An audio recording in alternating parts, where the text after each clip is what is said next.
Uh, oh, I'm Cheryl Bear, CEO of Living Pop-Ups. We're going to show you a little bit of LP Bookspace, which is our Audibles for AR app, which with a tutor in your pocket.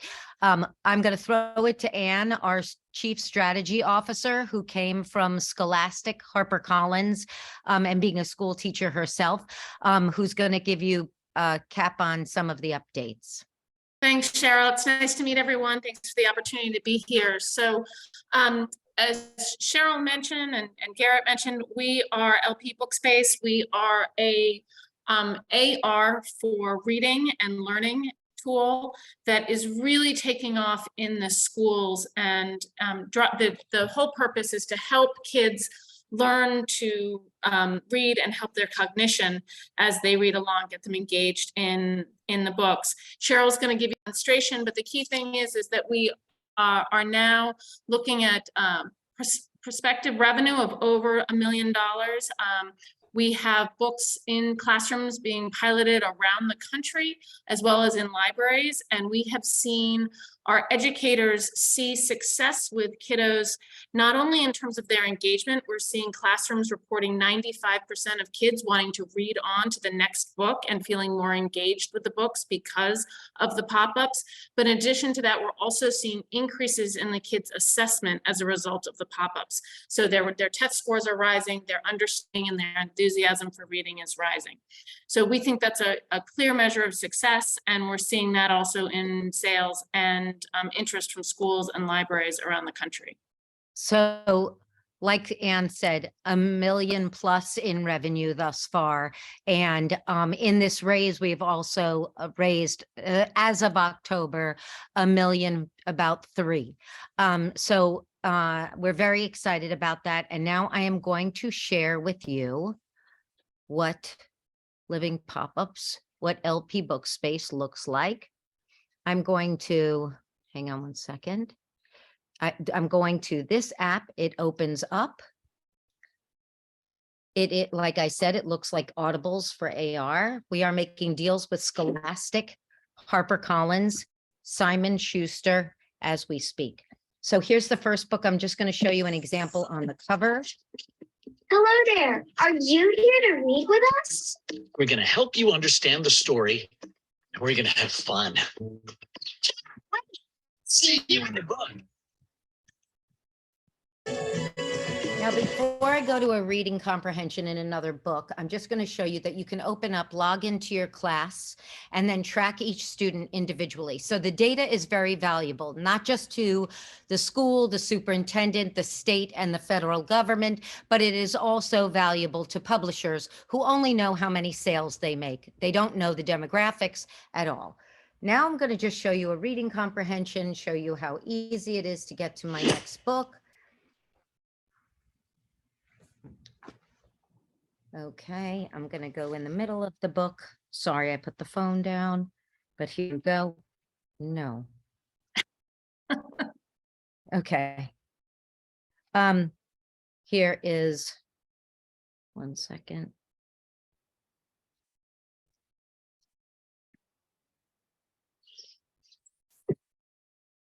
Violet and I wanted to teach Benny to read, but we needed a book to teach him. I did not know how to write on pages, but Violet had a great idea for what we could use. What did we use to write in the book we made? So this is a multiple choice question. I'm a student. I'm going to get it wrong. And my teacher gets a notification. I don't think that we I could got write it with wrong. moldy potatoes. Look at page 112 to find out. She redirects me into the book, and now I have another opportunity to get it right. You And if got it I right. do, now the teacher has a data, we have it structured so that the teacher can track individual students and then see the scope of their class. So what Anne was referring to was the fact that right now we're getting assessment scores higher because they're reading with Living Pop-Ups. We're getting, the publishers want to be in business because they understand that they'll be able to buy data from us that is valuable to them. And we'll be able to sell more books for them. We are a toolkit and a platform that is exciting, not just to kids, they love this, They have major anxiety around this, but we are not having barrier to entry about merging the two tools together. So if you have any questions, would love, I can tell you a couple of things. There's a couple of SaaS models. I'm sorry, it's a SaaS model. Cheryl, we'll jump into the business model later. We know that you're going Okay. on to present to our larger group. I just wanted everyone to get a refresher on the product, but thank you so much. I'm not trying to be rude to cut you off here, but I know that you'll get plenty of questions and interest from the group. And just because we have such a high volume, we gotta move on to our other presenters. But thank you both. Keep it going. Thank you. Thank you so much, guys. So next up, I gotta give Leah Ellermeyer a shout out, because Leah has stepped in as CEO in the past couple months, or actually really within the past 45 days of Brius.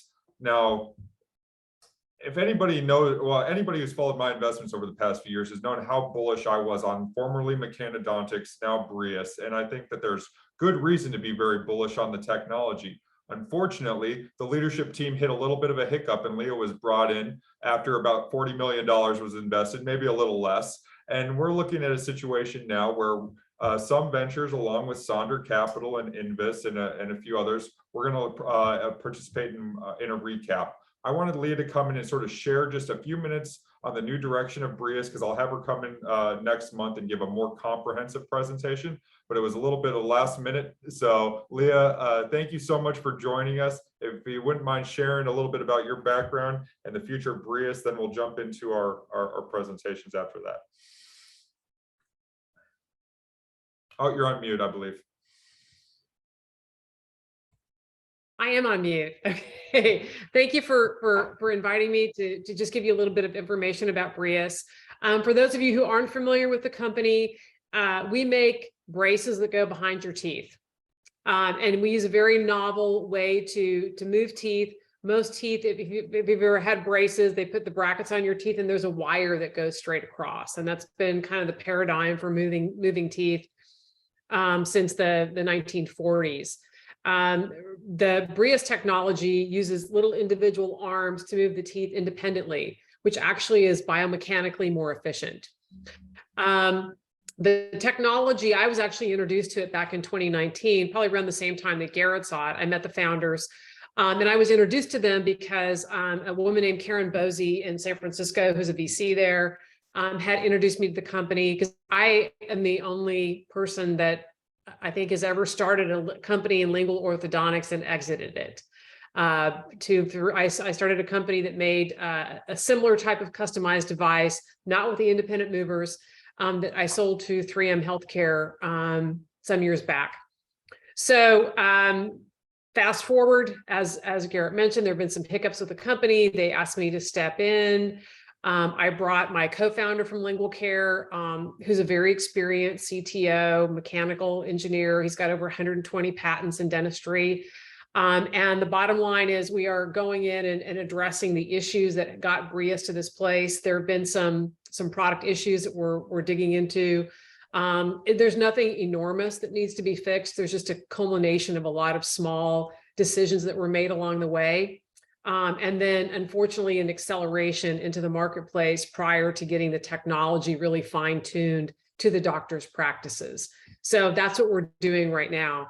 And it is a total recap of the company. I mean, the pre-money valuation on the round is $1 million, and there's 38 million in.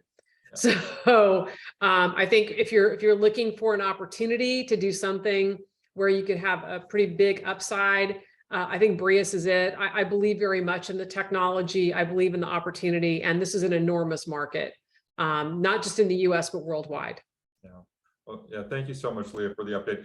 I attached my newsletter that I sent out to everyone who's subscribed on our website. If you are curious to learn more about any of the companies, I encourage you to just check out the newsletter that I linked. I even link or talk about Brius briefly, because we're going to make an investment through my fund and then lead an SPV as well. And I believe over 50% now of the round is actually, I think about 70% of the round is now committed if we're in. Yeah. So for the angel investors and for the sort of the smaller checks, this is probably going to be the best vehicle, because once you hit you'll see the term sheet, but once you hit a $2 million investment threshold, there are additional warrants and whatnot that we'll all be able to participate in.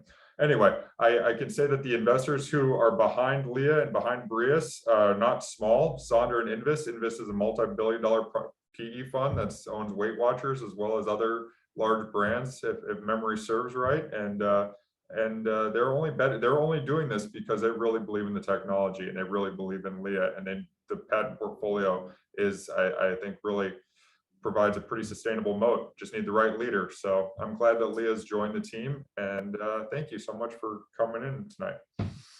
Yeah, thank you. And please feel free to share my information with anybody who'd like to contact me directly. I'm happy to answer any questions. Yeah, would you mind dropping your contact info in the chat? And Oh, that's a great idea. I'll do that. If you're still on, please also do that. Otherwise, I'll drop Cheryl's contact info into the chat.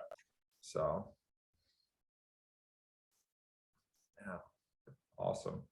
Great. Well, now I'm almost right on time. It's 5:20 or almost 5:20, and we're going to jump in with our presentation. So for those who've been doing regular LA SIG meetings, normally are used to hearing me give long-winded intros. I'm going to cut myself down today, and we're going to kind of rapid fire this a little bit because of the volume of great companies we have. So first up is a returning presenter, Mark Gardella with Sertis. We're going to talk about how we can better ensure the multifamily space. Mark, are you with us right now? There you are, right there. Hello. How are you, Garrett? It's great. Great to see you. I'm very happy to have you back. I'm going to let you just jump in so I don't eat your time. Okay. Absolutely. Bear with me here. And well, while you pull up the deck, I'll say that Craig Carroll, someone who we've all known and invested in before, referred this in and has been helping out with this company. Now, Mark, go for it. Excellent. And let me know when you see. Perfect. Hello, everybody. My name is Mark Gardella. I'm CEO of Sertis. And Sertis is a data-driven insurtech that focuses on the professionally managed multifamily industry. We've developed a new industry standard for underwriting multifamily properties using exclusive real-time insights to quantify operational risk. The problem that we're solving is the way that underwriters have been gathering data fundamentally has not changed for the last 4 years. Relying on long PDF applications and large Excel spreadsheets is not only tedious, but it's often incomplete and even wrong. Worse yet, the static data represents only a snapshot in time of the physical conditions and totally misses out on the dynamic operational risk management activities that may or may not be taking place at the properties throughout the year. There is no good way to discern a good operator who demonstrates good safety behaviors from a bad operator who never actually attempts to mitigate risk. And so underwriters price everyone the same. The result, ever mounting losses for insurance carriers, primarily from the bad operators, while the good operators are not being rewarded for their commitment to risk mitigation. That's until now.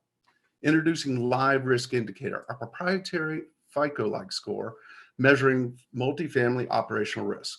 Live Risk Indicator, the LRI, is the first of its kind dynamic score that quantifies the likelihood of an insurance claim. It's not just based on location or condition of the property, but it monitors the daily activities and behaviors that will prevent claims. Activities like fire maintenance, equipment, roof inspections, procedures for identifying water leaks. There are three components that fuel the calculation of the LRI score. The first is the SOV Genius. This is an application that streamlines the collection of critical property data within the spreadsheet that underwriters use for pricing and risk selection.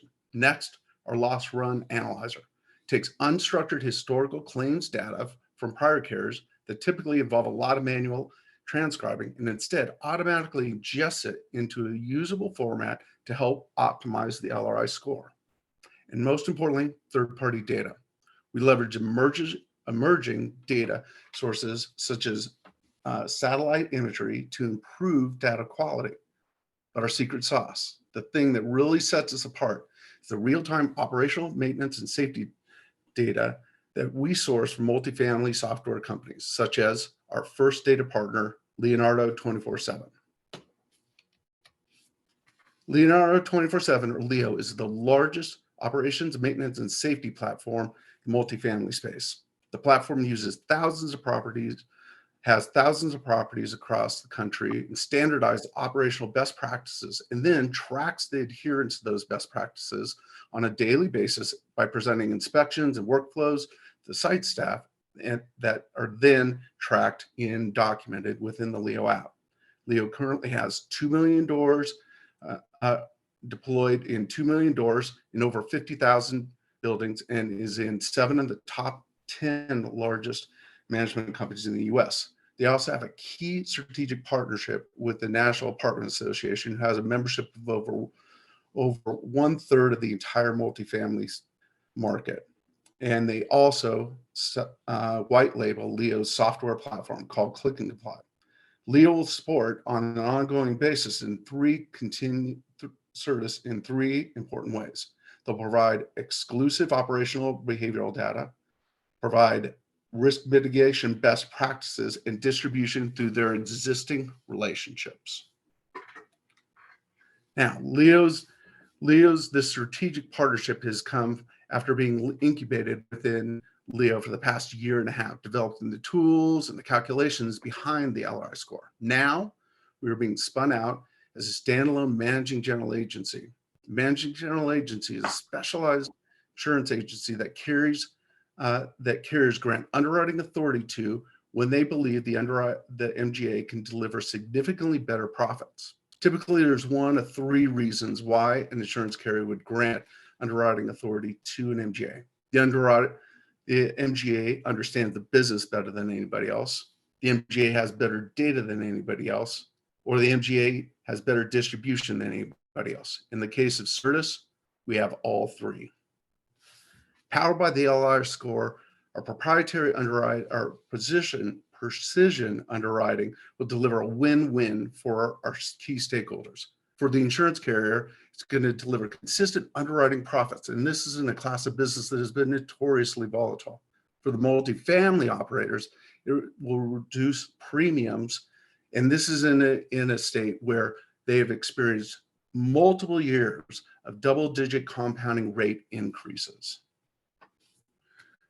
Sertis will distribute our insurance products through licensed retail agents, but we don't have to rely on them to get access to the customers because we already have this relationship through LEO and their relationship with the NAA. The LEO clients, again, represent over 50,000 buildings, 2 million apartments.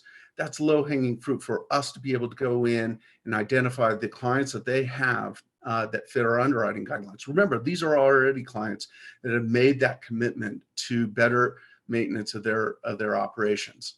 And then the NAA, through their white label Click and Comply, we're going to be able to get access to 91,000 members. Between the LEO and the NAA, we have direct immediate access to over 56% of our entire serviceable addressable market. Now, our revenue model is based off of commission paid by the insurance carrier. The way we think about the market is removing small mom and pop operators that have less than 10 units in their unit within their portfolio. There are 20 million of those out there, in 20 million units across the country. Now, you strip out the largest, most complex operators in the world, the ones that aren't necessarily a good fit for the MGA model, that takes that to $4 billion, still a significant market opportunity. And then when you look at the serviceable obtainable market, that's the LEO and the NAA group that we'll be able to have direct immediate contact with.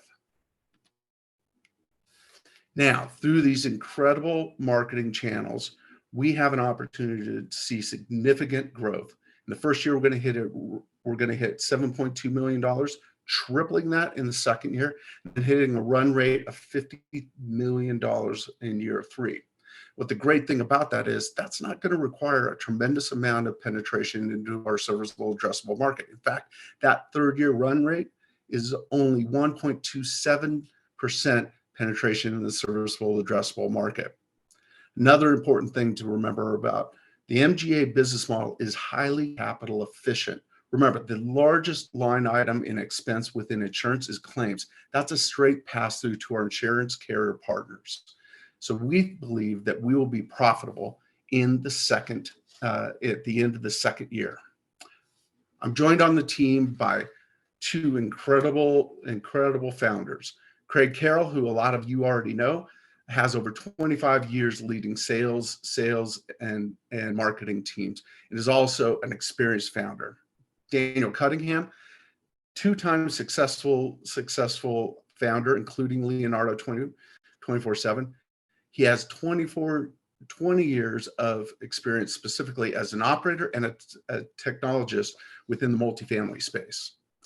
I come in the CEO role, having over 25 years in commercial insurance experience, specifically, most of that specifically in the MGA space. The last 5 years, I've been focused on innovation within the insurance space, heading open innovation for Markel Corporation for 3 of those. We're currently raising $2 million on the convertible note, $8 million cap, 20% discount. We're using these funds for marketing, sales, operational hires, and MGA operational stand-up, and then ongoing analytics. Last 30 days, we have seen some incredible progress. We have finalized our negotiation with our insurance carrier partner, which is the biggest hurdle for any new MGA startup, particularly in a difficult class. We've hired a head of underwriting who has specific experience in underwriting this difficult class of business. We've identified both a fractional CFO and data scientist to help support the growth of the business and the optimization of the LRI score. And we are going to launch in April. So with that, I'll go ahead and step back, see if anybody has any questions. Yeah, great. And I'll go ahead and stop at that. Mark, thank you very much. We're gonna have time for just a couple of verbal questions, and we're gonna move the questions over to the chat just because of our schedule. Who wants to ask the first question? Feel free to chime in, anyone. All right. Well, while they think of the first question, I'll throw one out that I don't believe you covered. Sure. Could you talk a little bit about the skin in the game from Leonardo 24/7 and how this was internally incubated and how much money has gone into the platform to date? Yeah, absolutely. So the 3 digital tools that I talked about, the SOV Genius, the Loss Run Analyzer, and the LRI score, were all developed within Leo. Leo spent roughly $1 million both in the development of the tools, but also researching the insurance component of multifamily.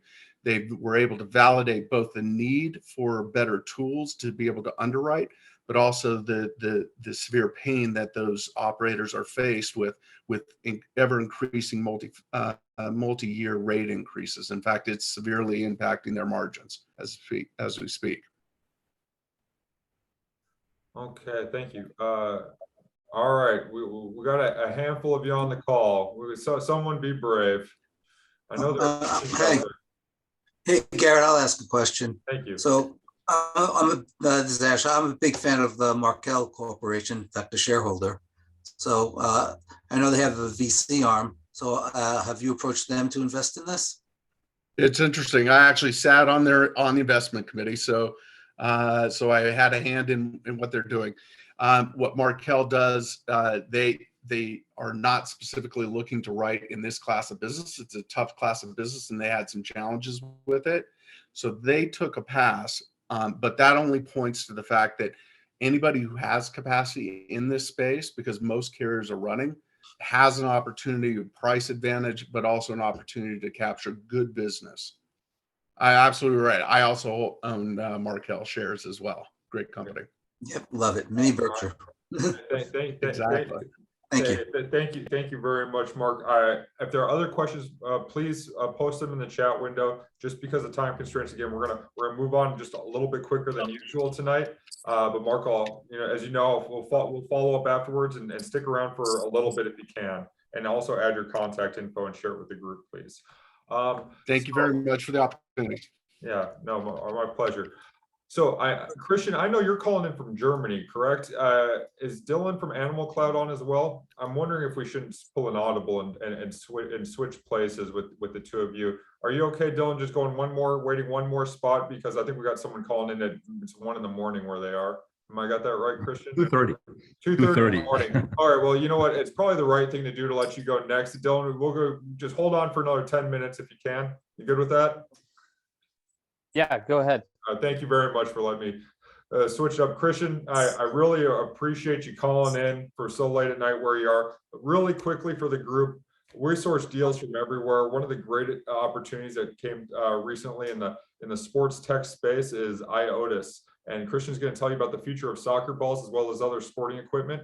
Richard Pivnica, who's a band member, referred the deal over, and Richard also referred over Green, if you know my past investments. So I like following what Richard's into. So Christian, with that, why don't you take it away? Thank you very much. So I assume you see my screen?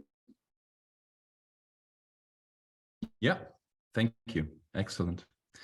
Well, again, good afternoon. I think it's for you to the West Coast.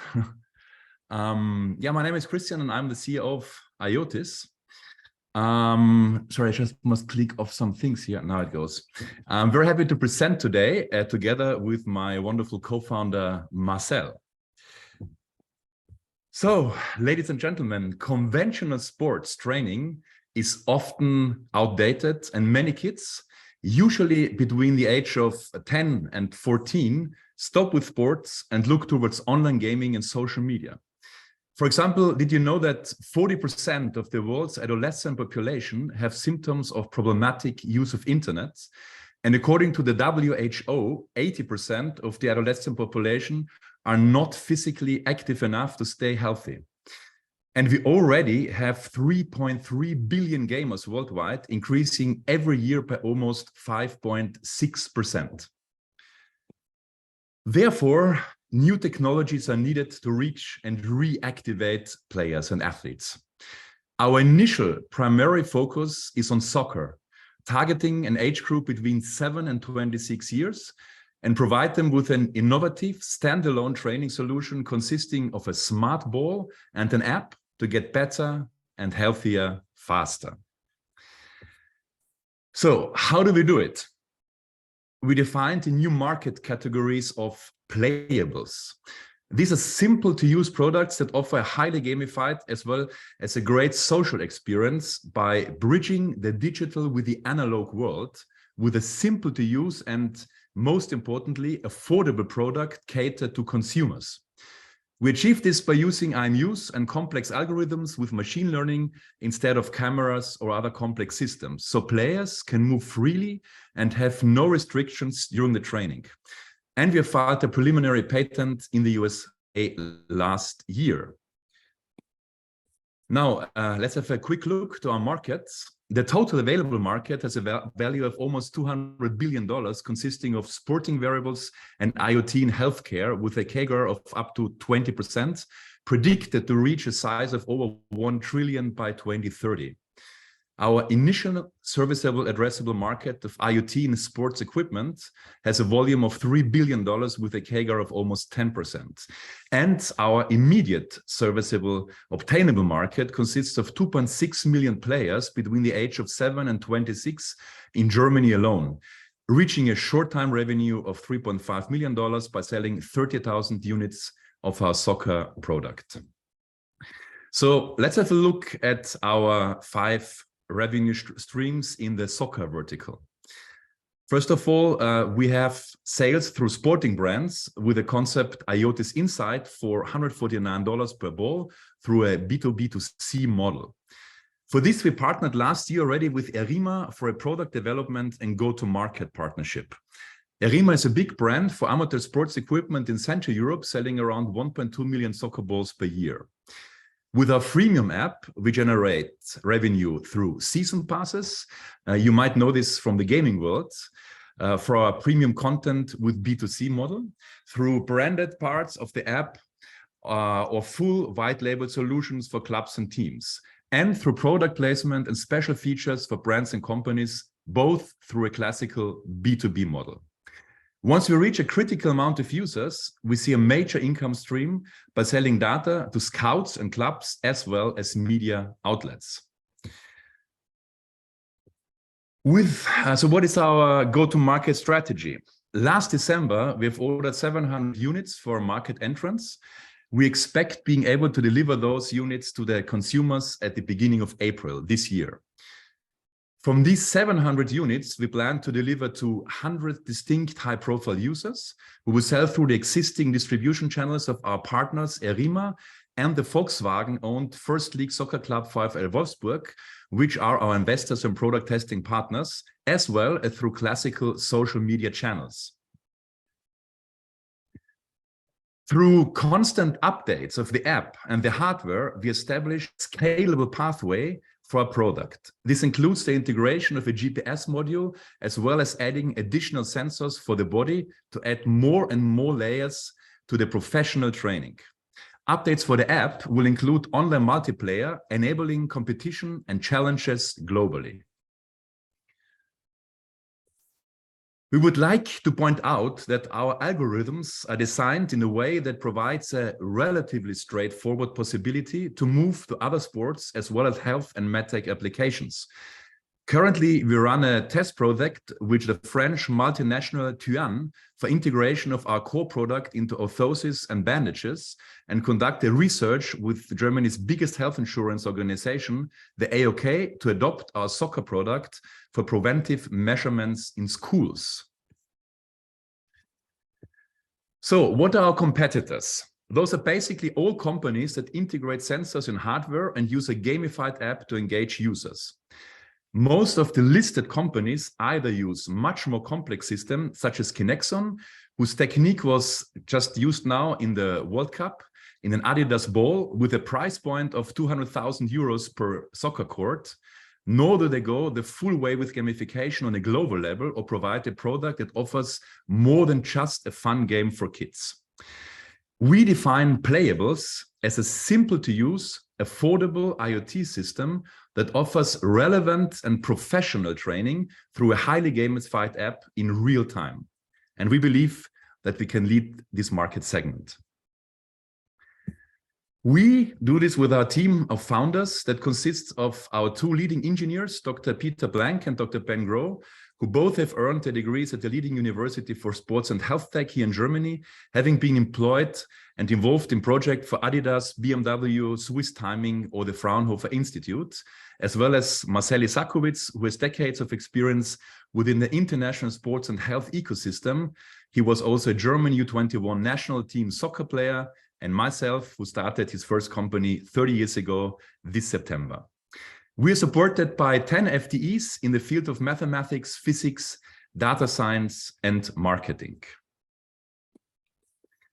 Our team also includes 3 great advisors.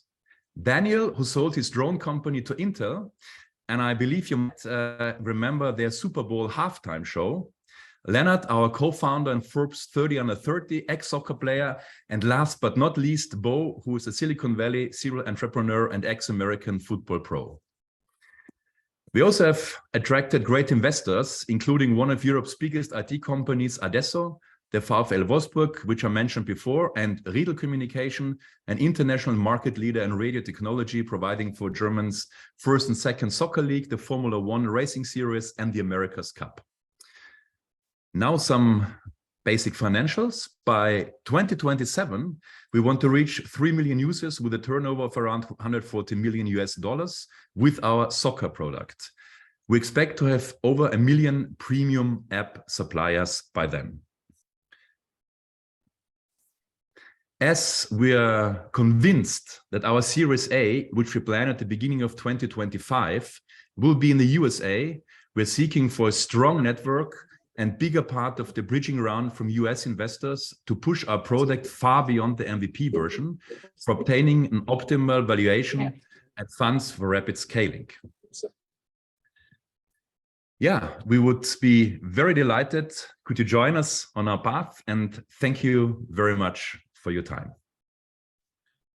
Awesome. Well, especially considering it's 2:30 in the morning. That's a hell of a job, Christian. Well, great work. Thank you very much. I mean, you could say it's late or it's early, you know, maybe it's just early. And it's fine. Hey, I love it. All right. And I had the chance to, I should say, I had the chance to meet with one of your other co-founders as well. And you guys are Leonard, right? Really, yeah, Leonard. I'm sorry, the name escaped me, but yeah, he's doing great work as well. All right. Questions from the group, please.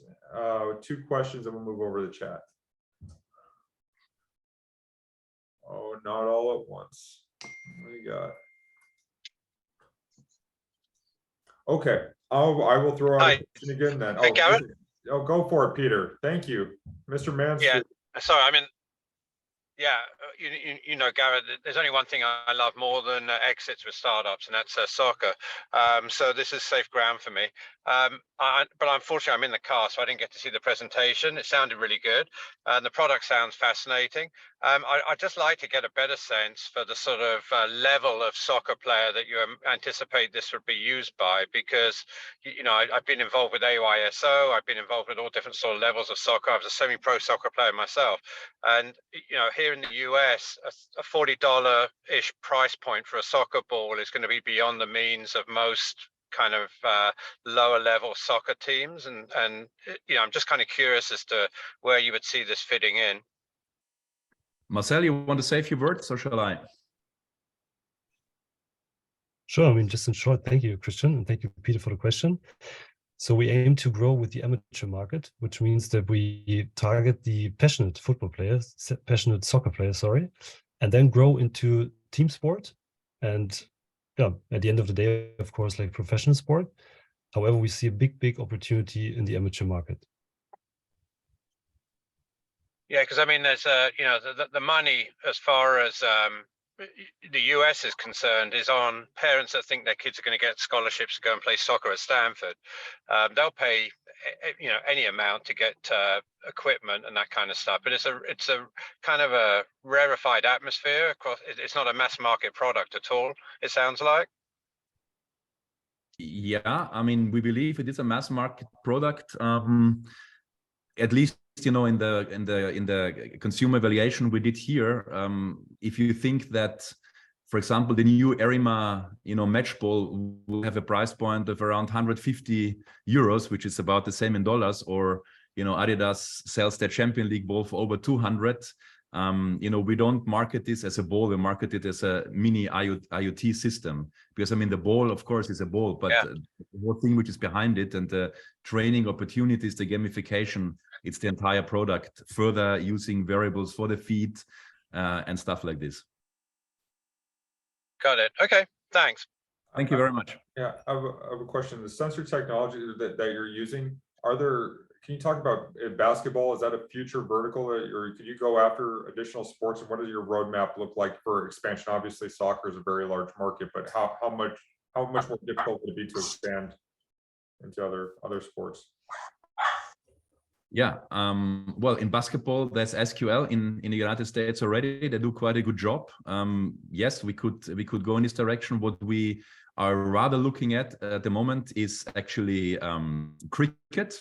Believe it or not, it's the second biggest sport on this planet with huge amounts of money. So that's what we probably go next. Probably also golf. We have now a cooperation or an idea of a cooperation with a boxing company. You know, they produce boxing gloves and bags. But we very strongly think that the health tech area will come more and more, because people are asking us to develop with them, and we see a really big opportunity in this market as well. It's kind of close to what we do due to the design of our algorithms, which actually not only fit to soccer, but they fit to anything which moves, basically. Awesome. Well, hey, how much are you looking to raise? We would like to raise about 1.8 million and subsidizing this basically with also public funding from Germany and Austria, which we started already. That would be the idea. So to push us easily to 2025, because we expect, you know, the whole VC scene to be much more active again by then. Right. Well, you said soccer and cricket on your pitch, Christian, so I would expect Peter to follow up with you at some point here, no matter what. My two great loves.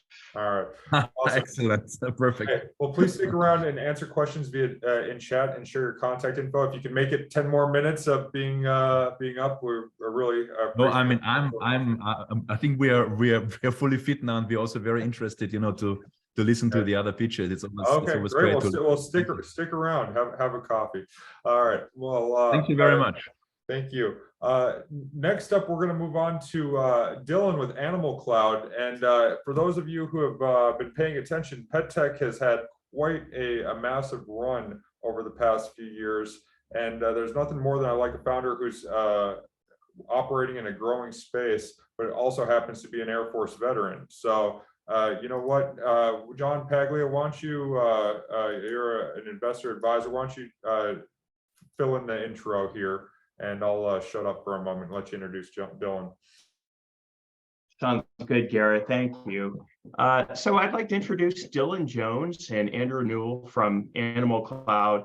I actually met these guys during a due diligence process for another company. I was poking around their website, registered for their newsletter. The next thing I know, they reached out to me and we had a great conversation. I was super interested in what they were doing in the pet tech space and trying to solve real issues associated with animal pet obesity and euthanasia.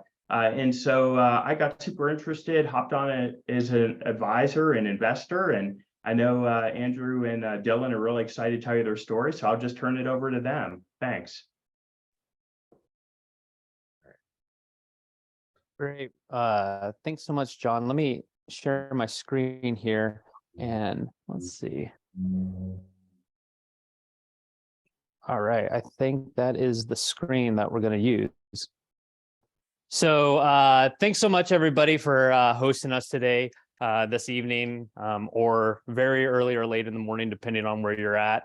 My name's Dillon, and I'm the founder of Animal Cloud. And what we're doing is we're building a single source platform to provide real-time analytic data on your pets. And our market is over 200 million pets here in the US.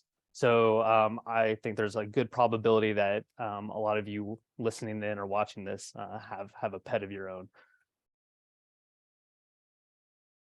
So just going over our team, we have an absolute rock star team that we've built over the last couple of years. Myself, I'm an Air Force veteran, like Garrett said, and thank you for your service. Appreciate that.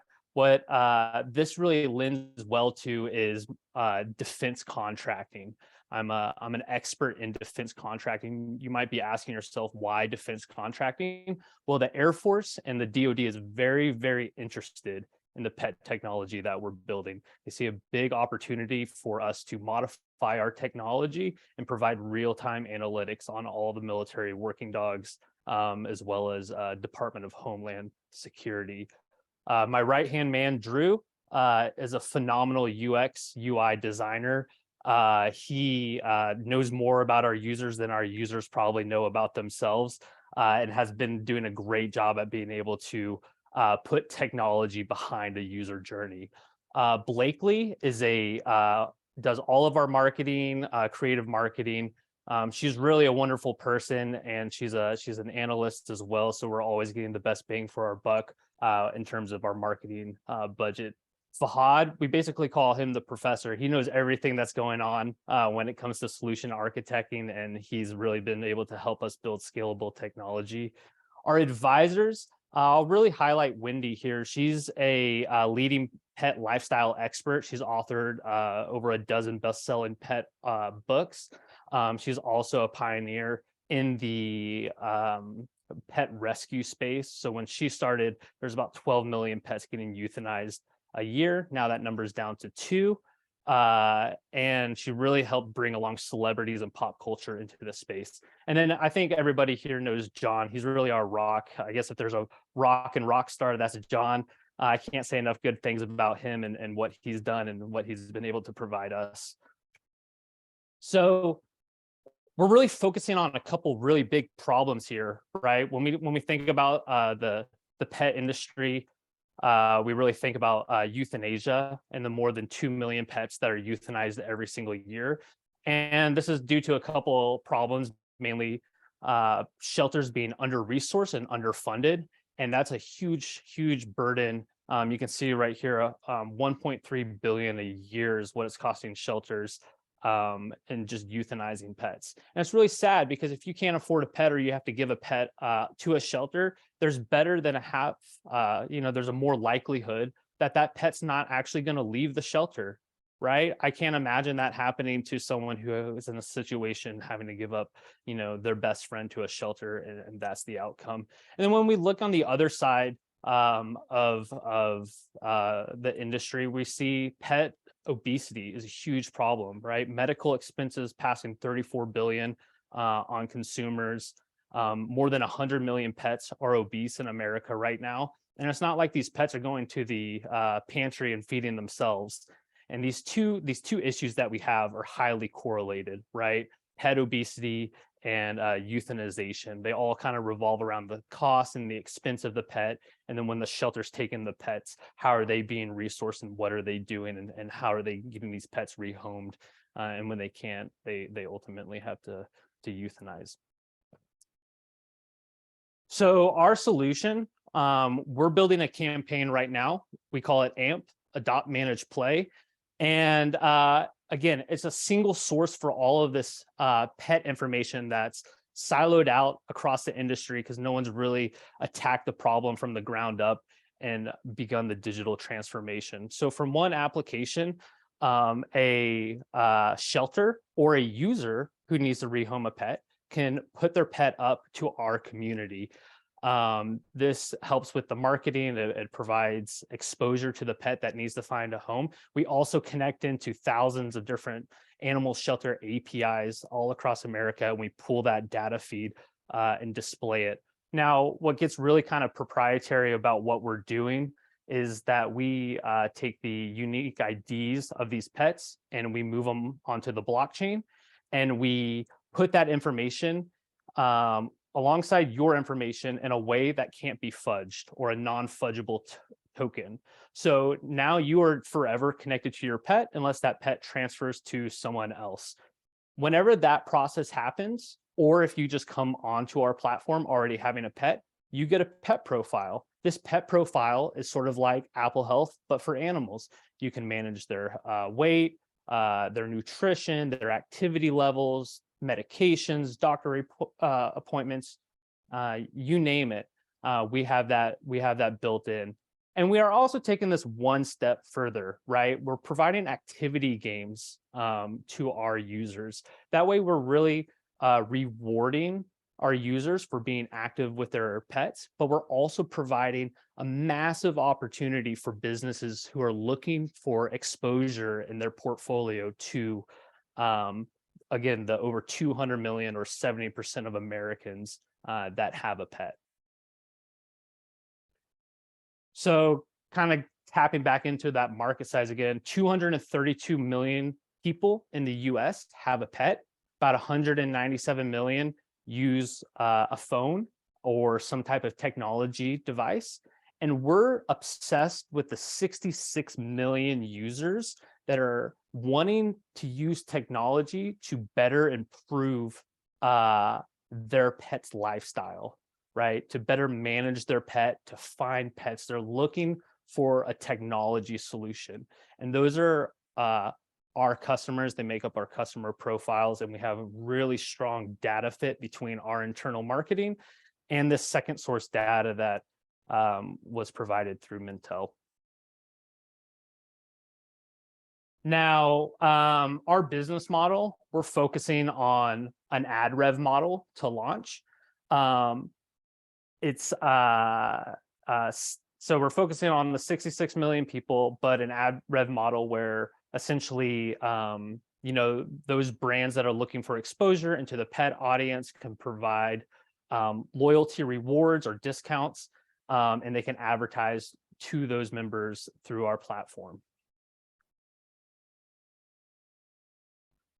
Now, our competitive advantage that we have is up here at the top. So our pet profiles, right? our play and earn as you're staying active and engaged with your pets, the adoption incentives, right? We're becoming one of the first, if not the first platform where you can adopt a pet on a blockchain or in Web3, and you can adopt directly out of someone's house, right? There's so many foster parents out there that are fostering pets, but they're not able to adopt those pets out of their home. So we approach it like Airbnb. If you have space in your home, you might as well take in a rescue and adopt that directly out of your home and get an incentive for that. Again, brand exposure, 70% of America is pretty big audience for companies, and there's no one really leading that category in terms of technology for that type of exposure. And then we also integrate in with IoT. So that IoT enablement is really, really, we can connect to off the shelf smart collars and pull that data into our app. And then we break down our markets that we look at and we compete in against adoption, retail, wellness, and Web3. So our milestones quickly here in 2020 is when we launched the Friends and Family Round. We also licensed some government tech. We took that technology and introduced it into the Air Force, the military working dogs, by building an MVP. Around that time, we got into an accelerator program, and we were contracting with the Department of Defense, really learning like what is deep tech and what do the best dogs in the world need, and what do your best dog, your pet, what do they need, and how can all of this work together. That led to us building a second MVP and launching it across 1,500 users. And right now we're in a pre-seed round to go out and start capturing revenue and meeting the demand that we've built. And this is probably, if not one of the most important slides, and Garrett hit on this also just real quick. The US birth rate right now is in decline, right? So millennials and Gen Z are having less and less babies, but what they're doing is adopting more and more, right? And so that's that growth that Garrett's talking about. And we're expecting that growth to 3x, right? So your risk to reward right now is absolutely massive in the pet industry. Pets are also ranking as number 2 against family members, right? People love their pets. It's love. That's what we're talking about. Dillon, I hate to do it, but we gotta move on to the ask now, okay? Because we're just from a sure point. Here's what we're asking. We're raising $1 million on a safe with a 20% discount and a $5 million cap. And if you guys need to reach out, here is our website and all of our information. Awesome. Hey, I tell you what, I think I speak for everyone when I say this is a startup that you can definitely root for. For whatever reason, my dog decided to jump on my lap while you were pitching, so that was funny. But we got to just do one question because you ran a little over, and then we'll take questions over to chat. So who wants to ask a question for Dillon? Yeah, if nobody asks, I'm happy to ask one, and I already put it on the chat as well. So, Dillon, can you share a little bit more about your traction? You shared that you had 1,500 users on your second MVP. What's the growth looking like? The acquisition of new users, so far. Yeah, so we're raising to essentially get funding to meet demand, right? So we have demand that we can't meet due to working capital constraints, but those users that we're looking to acquire are 7,000 over the next few months. So that's the demand that we have built up. We also just signed a letter of support with the Air Force to pilot a project with them, and we've sent off a contract to do just that. Very cool. Thank you.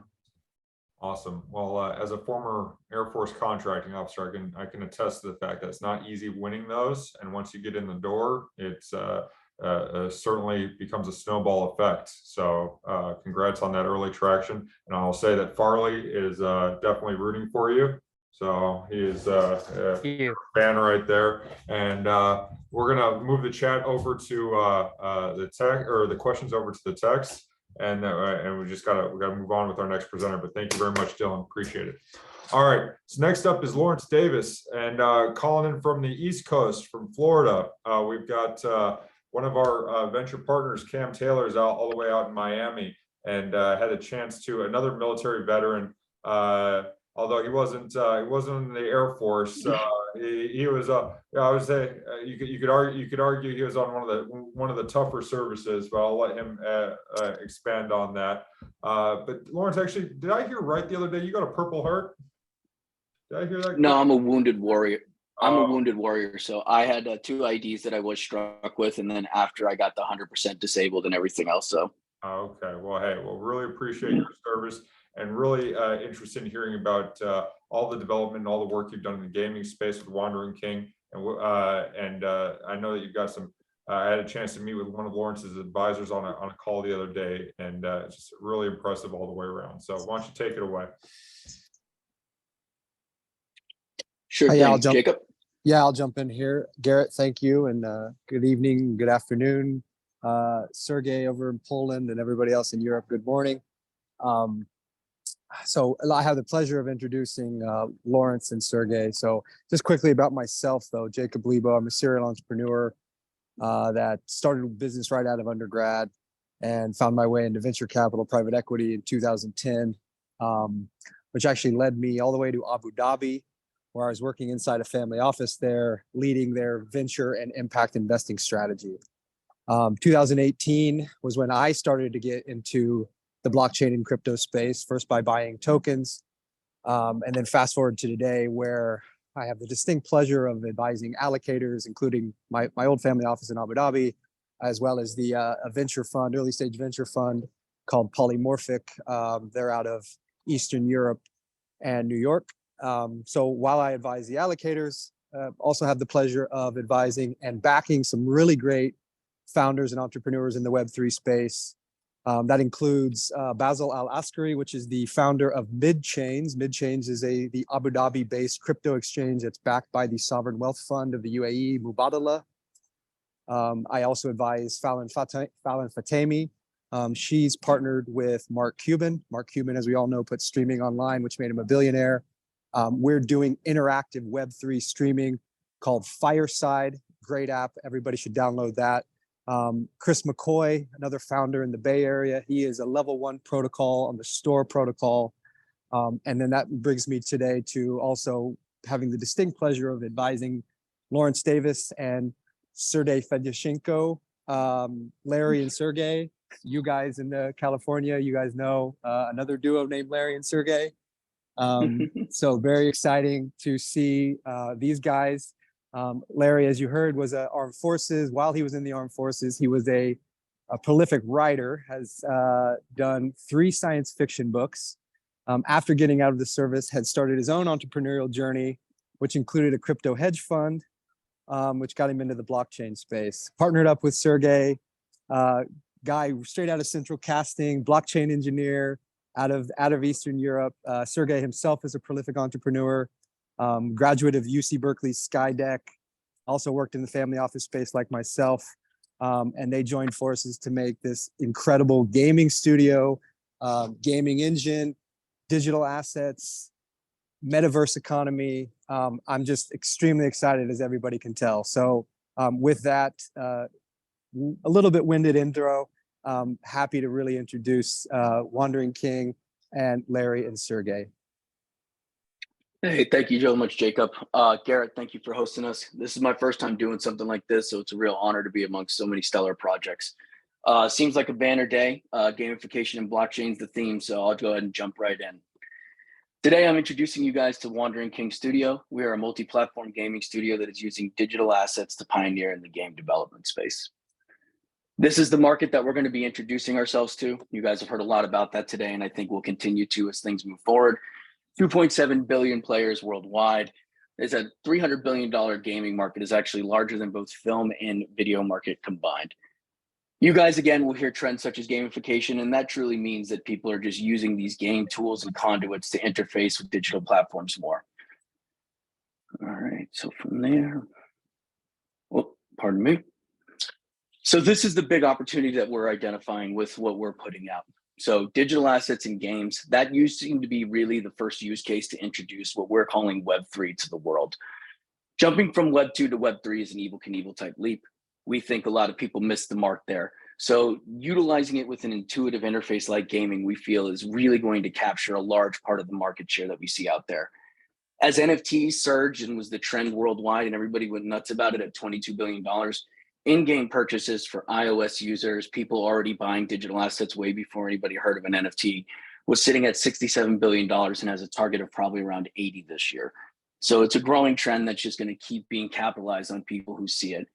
So we really feel that with the utilization of a multi-platform gaming studio and the integration of blockchain, will give people the real opportunity to not only have an insular marketplace amongst themselves so gamers can trade and do what they like to do so often with these rare items that they cultivate through gameplay, but also do things like pull them offline, keep them as keepsakes, 3D printing, and really introduce the world into why it's important to have ownership of a digital asset.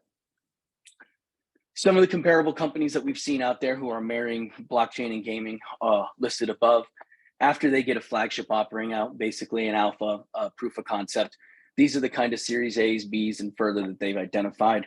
We're really excited to announce in our project that we're at the proof of concept, and having bootstrapped this ourselves to the tune of almost $1 million, are really far ahead of a lot of the new companies that are emerging in this market. And we think we have a real shot to kind of continue to outpace them and target something like this. So our flagship game, Afterlands, we feel is a golden child between two games, Valheim, which is on the indie side of it. It's produced through Steam.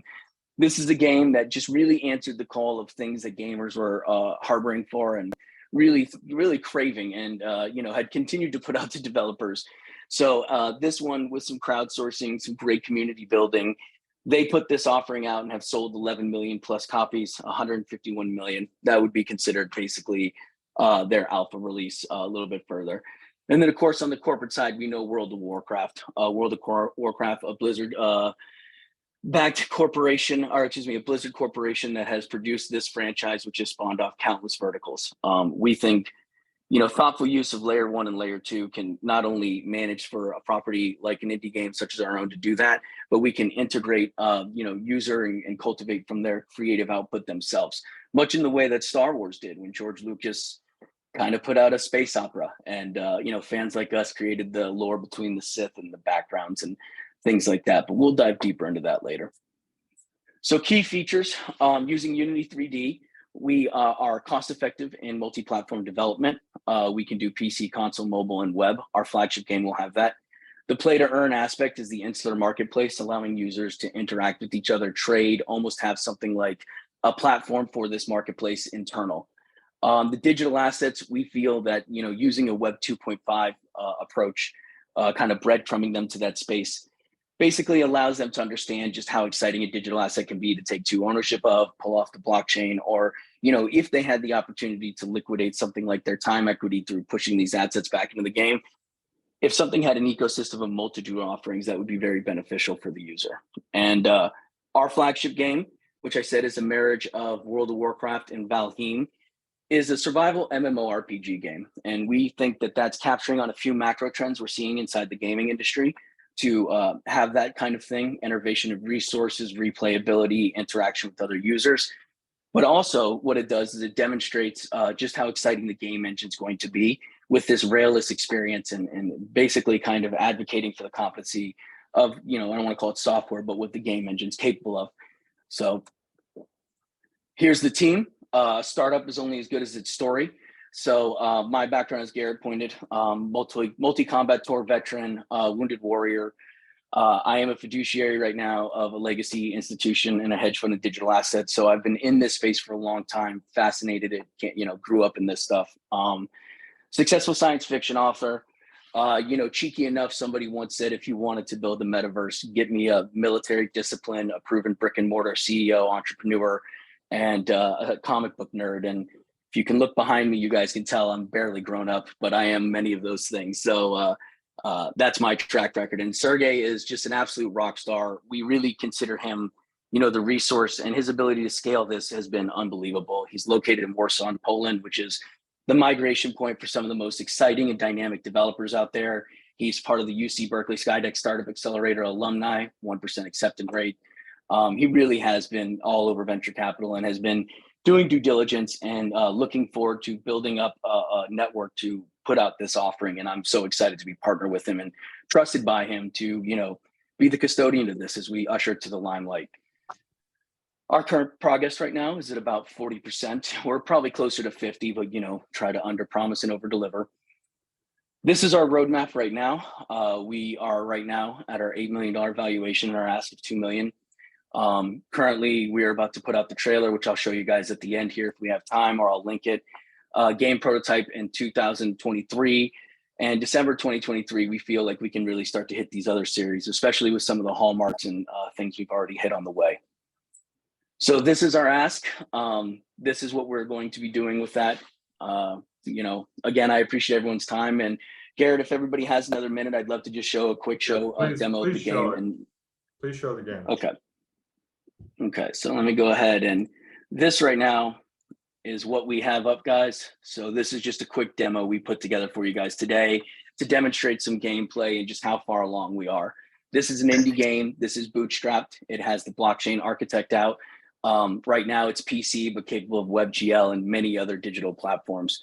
So, as you guys have probably seen out there, this being one of the 4 spaces that people are identifying as an exciting space to invest in. I think following Sergey's lead, we really hit the nail on the head by getting ahead of this by a year plus maybe. And what we have right here is a much more excited offering than I think a lot of the people out here in this space. And furthermore, this being a game engine, I almost invite everybody to think of it less as a car and more as a car building factory. So as we put other offerings out, we'll be 60% ahead of that curve, which is really exciting for us. So with all that, hopefully we got under the time hack. Garrett, thank you again for this time. And thank you everybody for listening in. And I look forward to answering some questions with Sergey and myself. Yeah, thanks a lot, Lawrence.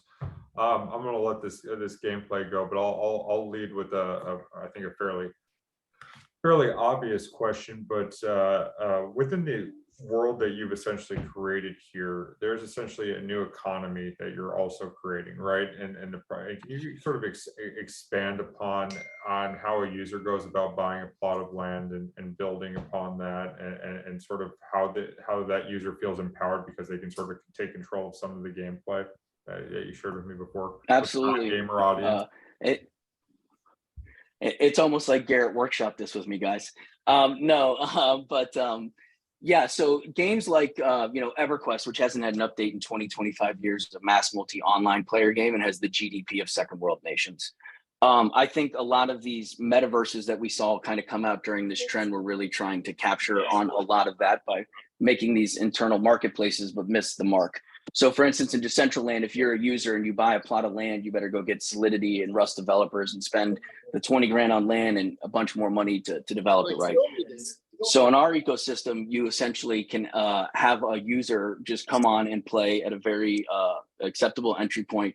And that user will have his inventory and other things he can do, but a landowner will have the ability to facilitate much more, such as providing residence for them, providing a marketplace for them to cultivate items and trade with each other, and getting a boon as more players come to them and they acquire the things. So this model allows for not only a lot of replayability, but interaction between the community, which is pivotal for these kind of games to have success, and what we feel the play to earn model needs to gain traction to be profitable. So that's why in a lot of ways, we tried to make a much more ready to eat meal, because one of the benchmark complaints of everybody about NFTs when they were trying to warn everybody against it is the utility has to be inside of a game, and games take a lot longer to develop than people think. So that's for the rollout, and we feel that we're giving these users the first real viability to do that in a meaningful and intuitive way. Awesome. We have time for one last question, and I would say, unfortunately, but in a way, given our slate, somewhat fortunately, we've had one cancellation from a presenter who's going to move to next month, so we're kind of back on track, luckily. So we got time for one more question, if anyone has it. Garrett, I have a question. Go for it. Yeah, thank you for joining us. Thanks. Yeah, you're welcome. Thank you. Yeah, sorry, Dillon had to go to another meeting up in the Bay Area. Lawrence, excellent presentation. Did I understand right? You want to get into the game engine market rather than game development and studio market, or both? Call me ambitious, but I'm trying to thread both those needles. So my core competency before this was doing due diligence on a high level, and Sergey is more of a software architect. So, and I can't take credit for this, but Sergey thought if we could bootstrap this enough, we could put out a great flagship game that almost demonstrates the use of the game engine. So I would call this a game engine play first. Okay, so then at a high level, all right, so you're going against Unity, you know that, right? Sergey can probably field that better, actually. Yeah. Go ahead, Okay. Sergey. Okay. Oh, So okay, there you are, Sergey. All right. yeah. Hi. Nice to meet you. And Nice thank meeting you you. for the question. So basically, I would say you can consider this game framework rather than game engine. So we are building this on Unity. You know, it was in the deck, by the way, because we want to do multi-platform game, and we want to do it cost effective. So Unity is obvious choice. So, but in game development world, by engine, different things can be called engine. Yeah, and we feel that you know, if we will build successful, let's say, ecosystem for Web 2.5 and open world, we can other people can use this technically as SDK. You can consider it SDK or game framework. Okay, all right. So then you're really getting hot, and you literally, in my humble opinion, didn't sell it appropriately. What you're basically saying is that you're going to be the next generation of digital asset creation, such that like an SDK that will then integrate into Unity and others, right? Yeah, it's one of our goals. Yeah.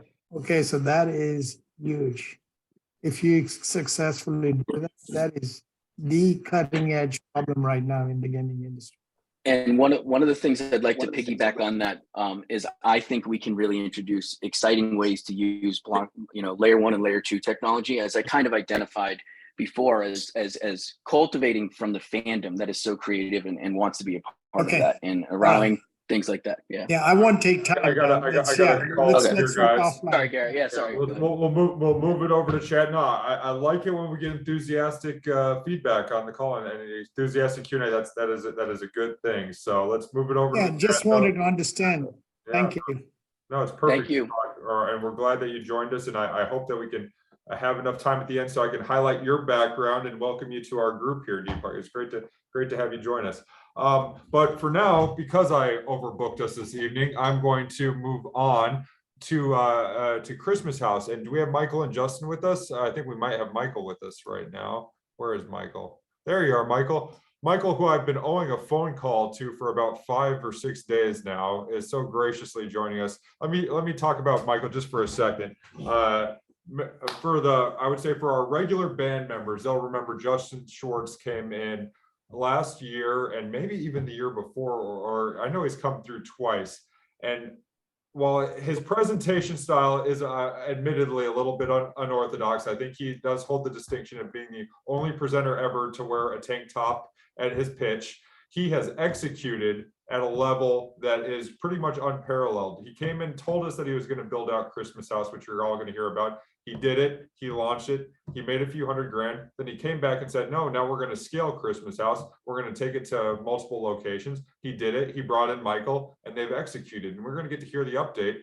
I just love being able to have such a wide diversity of early stage companies come and present to this group. It makes it a lot more fun for me, at least personally. I hope you guys enjoy it too. And so Michael is coming in and joined Justin. He's got a background, 30 years building brands. He was an executive at HBO, and I'm going to just let him take it away now and shut up. But thank you so much for making the time tonight.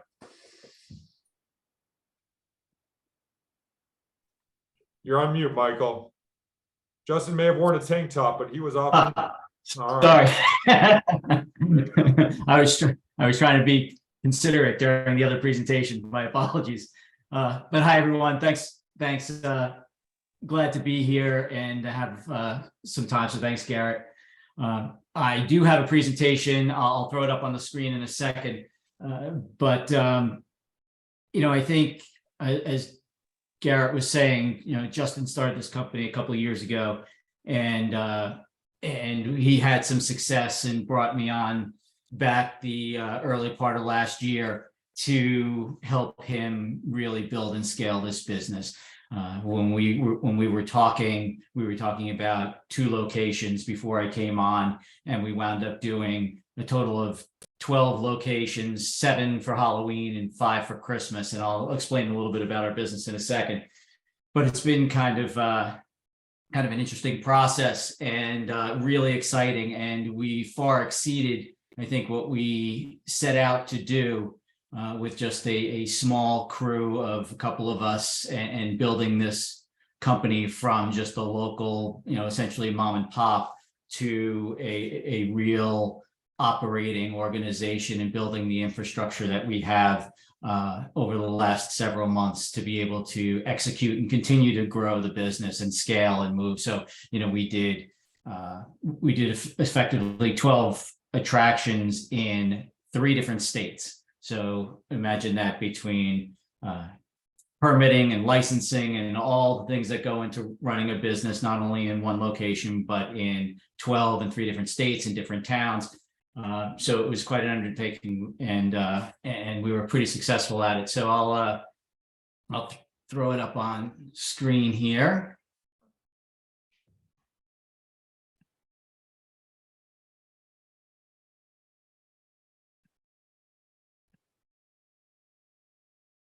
Can everybody see that? Yep.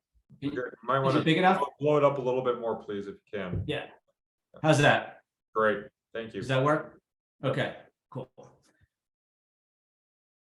So I should start by saying we do right now 2 attractions. We do Halloween and Christmas. They are immersive walkthrough experiences.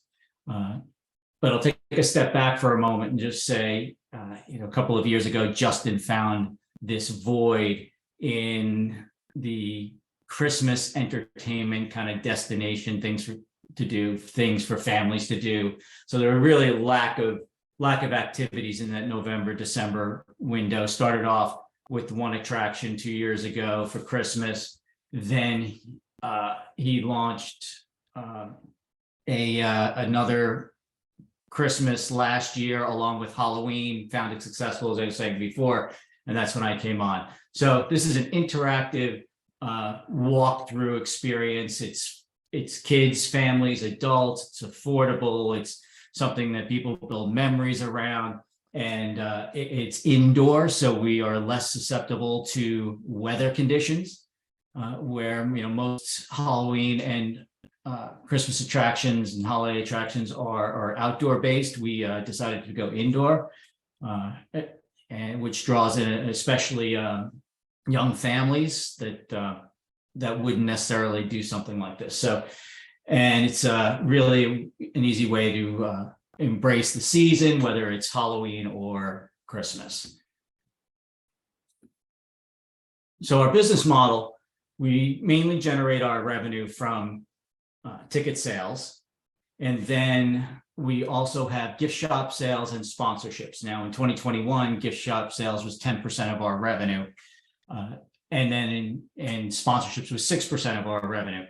But last year, with growing the business and building it out to so many locations, that took a backseat, and we kind of left a little bit on the table. We knew, but we thought it was better to focus on expansion of our properties, because we know we can always do gift shop sales and sponsorships, and that will be a focus this year.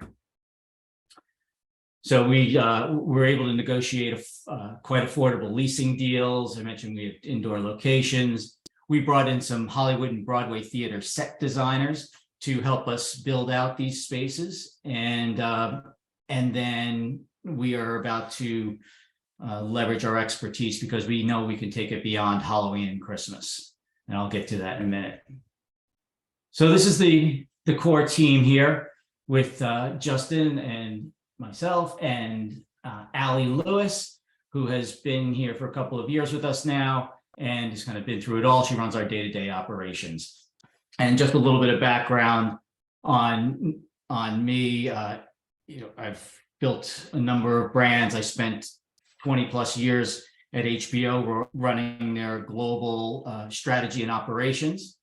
And that goes to everything from launching new products and go-to-market strategy and evolving the legacy business and managing it all and keeping it all going and growing. So in fact, we set a 30-year subscription and revenue growth record that hadn't been touched in 30 years, just a couple of years ago in the height of streaming competition. So that's the team. This is a little bit of our build out team at our Long Island location. Brent Van Dyke, who is a key person on the design and build out team, is also the creator of SantaCon, if you're familiar with that. And he's going to be helping us out in co-promoting and marketing our product as we move forward. And then we have a legal team, John Teslides and John Mark Zimmerman. They have background in business and commercial real estate, trial, and intellectual property. So advising us along the way. So we have in just 15 months, we've grown from $100,000 in revenue to 2.7 million. Just since from September 21 through December 22, and that's just operating in just a few key months of the year. So Halloween House did 1.1 million roughly in revenue this past season, and a little touch of a little sight of our fans and all the postings that they do, and a little bit of how our attraction feels. Christmas House this year did 900,000 in revenue, so roughly about 2 million rounding for the full year. A couple of shots of our Christmas crew. Sponsorships, we've had Day of the Dead and Sci-Fi Network and Chucky and New York Life Insurance Company. Those, interestingly enough, we didn't have to sell those; they came to us. So to give you a little view on the growth that we had about 19,000 paying guests, about 35,000 total attendance, and I'll tell you why that is in a moment. And about 600,000 revenue in year one, and we to this year where we had 70,000 paying guests and a total attendance of about 100,000, and our mailing list has grown to 22,000 people. We have nearly $1 million in usable assets and storage now, which is going to help us as we continue on with our attractions. So just to give you a sense of scale, 70,000 paying guests fills SoFi Stadium. We also have pretty extensive press coverage, and this is just basically in 1 month. We've had national, regional, and very hyper local PR. So we've done the Fox network shows, the local network shows in New York and Philly. We've done national radio. We've done other local TV, newspapers across the board, many different platforms and different locations. We've covered it all in the locations that we've had this year, and multiple hits across those platforms. Just gives you another little sense of what that looks like. And there's Justin and me on Fox 5 New York and Fox 29 in Philadelphia. And you have the deck. You can click the links if you're interested. So this a little bit of what the day-to-day looks like at our attractions and the lines that are generated. And, sometimes they're an hour plus long. And the fans create videos too, and I won't play these for you now, but these are all produced videos by our guests and overlaid with music that they post all over social media. So we were voted in 2022 the #1 holiday attraction in Newsday, which, if you're not familiar, that's the major Long Island news source, and the #1 Christmas attraction by A Good Day Philadelphia.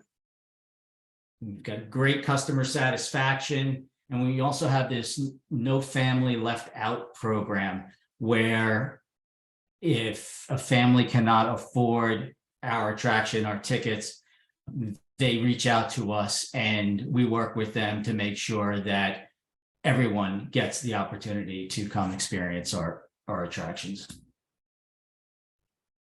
So just a couple of highlights on 2022. As I said, 12 indoor mall attractions in 3 states, New York, New Jersey, and Pennsylvania. 100,000 guests from October through December, and nearly $2 million in revenue in about 10 weeks, which is about 3x revenue growth and attendance growth over 2021. And we profited, even with the build out and the expansion, we were still able to profit in 4 of 7 Halloween House locations and 4 of the 5 Christmas House locations. We did some really quick adjustments to better monetize our locations. We did some shifting around between Halloween and Christmas. And this is all like within 2 weeks. We effectively changed locations and dropped some off, took a couple of others on, just to make sure, because we were learning a lot in the process. So now we've figured out how to scale. We've established great relationships with our design, fabrication, marketing, PR teams, right? That none of this stuff was in place a few months ago. We have operationally, we have a robust system in place now for HR and payroll and benefits and scheduling and time and attendance, all these things that you can get away with when you're a single location company, but you cannot get away with it when you're running 12 different attractions. And along with point of sale deals, or ticket deals for point of sale and online ticketing systems, all that was put in place over the last few months. So in 2023, Michael, we got to hammer these goals quickly and get to the ask, just because we got 2 more. Yep. Okay. Yep. You guys can look at this. We're going to improve profitability, maximize revenue at each location. We're really going to focus on the locations that we had this year, the same number, and move on. So. And we're also going to launch an evergreen kind of make it a year-round business, something called Movie House, which we'll be launching in the spring. And this is the forecast on growth. 2023, we'll go from 2 million to 5 million to 10 million by 2024.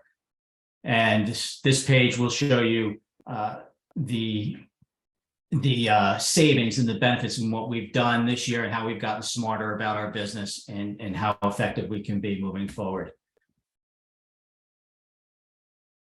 Okay, so we're asking for 1.3 million, pre-funding valuation of 8.75, a post-funding valuation of 10 million. So where does that money go? It goes to staffing, marketing, leases for our spaces, and build outs of our location, and continue operations. And particularly on staff, we need to staff up on community outreach and group sales, sponsorships, and design and build out. So it's that with the locations and building out our year-round model and the operational expenses that go along with that. So you see that here. Awesome. And that is it. Thank you. Hey, Michael, thank you so much. It was a very comprehensive presentation. Just because we have 2 presenters left, I think we're going to have to take the Q&A to the chat. Otherwise, we're not going to get to everybody before 7. But I will say that, Justin came in last year. He told us he was going to do it. And he's making it happen. And I know Bill Shapiro we got a couple of New Yorkers, I think, on the call, like to see the grit and determination. And it's nice to also see companies that are doing good and making money. So thank you so much, Michael. Please stick around, share your contact info, and we're gonna have to press forward with Dillon Baxter, founder of PlantSwitch. So if you exit. Great. Thanks, everyone. And I'll drop my contact information in the chat here. Thank you so much. And I'll hang around for a little bit if anyone has questions. Yeah, I'm sure you're gonna get some. Thank you. All right, cool. Thanks, everyone. So let me briefly thank our intern, not intern, he's more than an intern. Intern's a terrible word. Hunter's are just part of our team over here at Sun Ventures, and he's been helping me with the band. He's graduating from college from SMU here, coming up here in the what do you have here? Just a few credits left, I believe, Hunter. And he made the intro to Dillon Baxter, founder and CEO of PlantSwitch. And I always like to say there are riches in niches, and that's a big niche is the way in which we feed ourselves. and Dillon's going to tell us about the future of silverware and how we can have a more eco-friendly solution, or that we do have one, and he's launching it. So Dillon, I'm gonna let you take it away, but I'm really thankful that you made the time. One more thing before you go, I will say for the group, that I would say the scale that occasionally, sometimes I bring in companies that are a little bit earlier than that we want to track and watch for a little while before they're ready for investment. In this case, this company, sometimes we bring in companies that are a little bit later stage than seed, and I think this definitely qualifies. But there's also sometimes room to get in and find the right opportunity before they raise their Series A. So I'm hoping you guys all like PlantSwitch as much as I do, and we'll look forward to hearing the presentation. There you go, Dillon. Awesome. Well, I really appreciate the introduction, and appreciate Hunter for connecting us. So yeah, my name is Dillon Baxter. I'm the CEO and co-founder of PlantSwitch, and we make plant-based plastics, and we do that by upcycling agricultural waste. So we launched in 2020.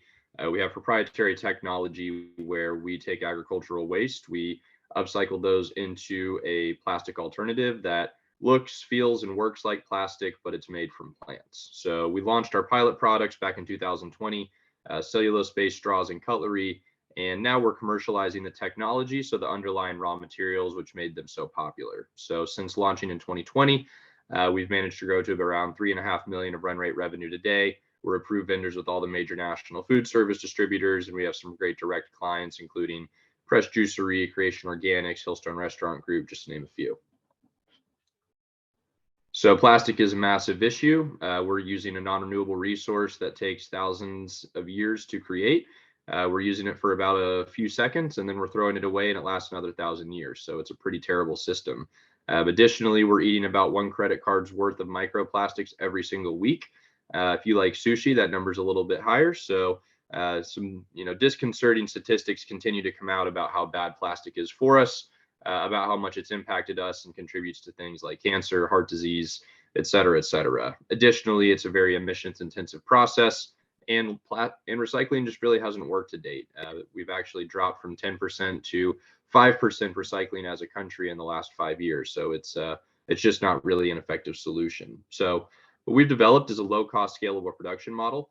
We think it's important to be competitive on a price basis with plastic, which we are able to do.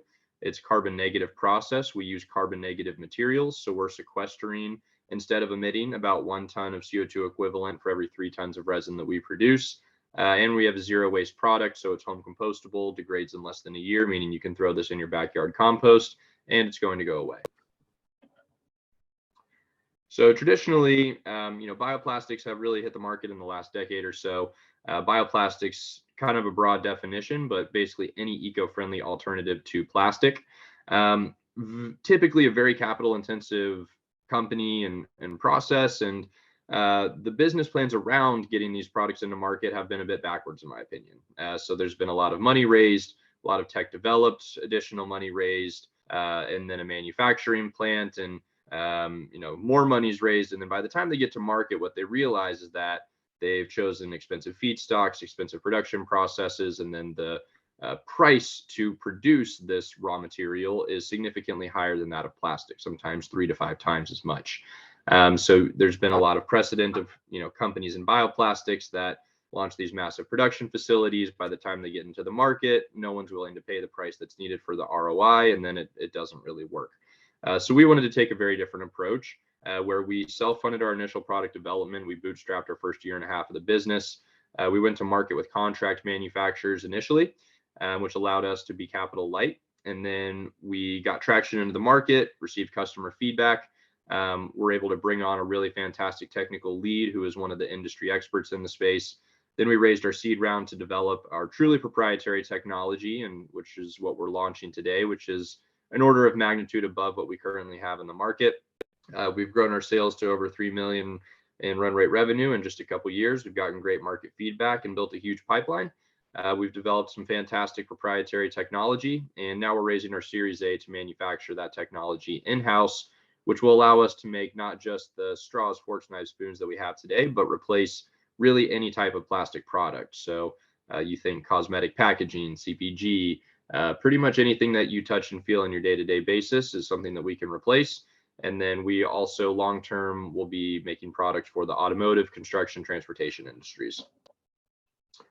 So our tech at its core, and this is the key distinction between us and what everyone else does, is that we are a compounder of biopolymers. And so I mentioned those capital inefficient business plans in which they raise a lot of money and they begin creating the base material, which is called a base polymer. That is rather expensive material, and there's quite a few companies that have been working on it. But what we do in the core of our value proposition is we compound one of those base polymers with cellulose that we process and derive from agricultural waste streams. And the reasons for doing that are by compounding with this lower raw material, we're able to drastically reduce the overall cost of one of these biopolymer compounds. We are able to make it more sustainable, so less carbon footprint and greater degradability, and then much better properties. So I'll show this later, but we have significantly improved the mechanical properties and physical properties of one of these bioplastic alternatives. So the way that we do it is we use agricultural waste streams. So we can use anything from hemp to agave to rice hulls to wheat straw to you name it. Anything that's cellulose rich applies to our process. We process that waste in house. We get it to a nice cellulosic powder spec. We then compound that in with other bio-based materials such as starches, such as compatibilizers, and then the base polymer itself. What we end up with is a compounded resin, which is a drop-in solution with existing plastic equipment. So if you're a traditional plastics manufacturer, we give you our material, you're directly substituting that in instead of the polypropylene or whatever fossil fuel-based plastic that you had been running. You don't need to change your equipment around. It's just a true drop-in solution, which allows us to scale very quickly by plugging and playing with existing plastics infrastructure. We have many competitive advantages. In addition to our IP, we have a vertically integrated production process, which is crucial to reducing costs and achieving that price parity of the plastics at scale.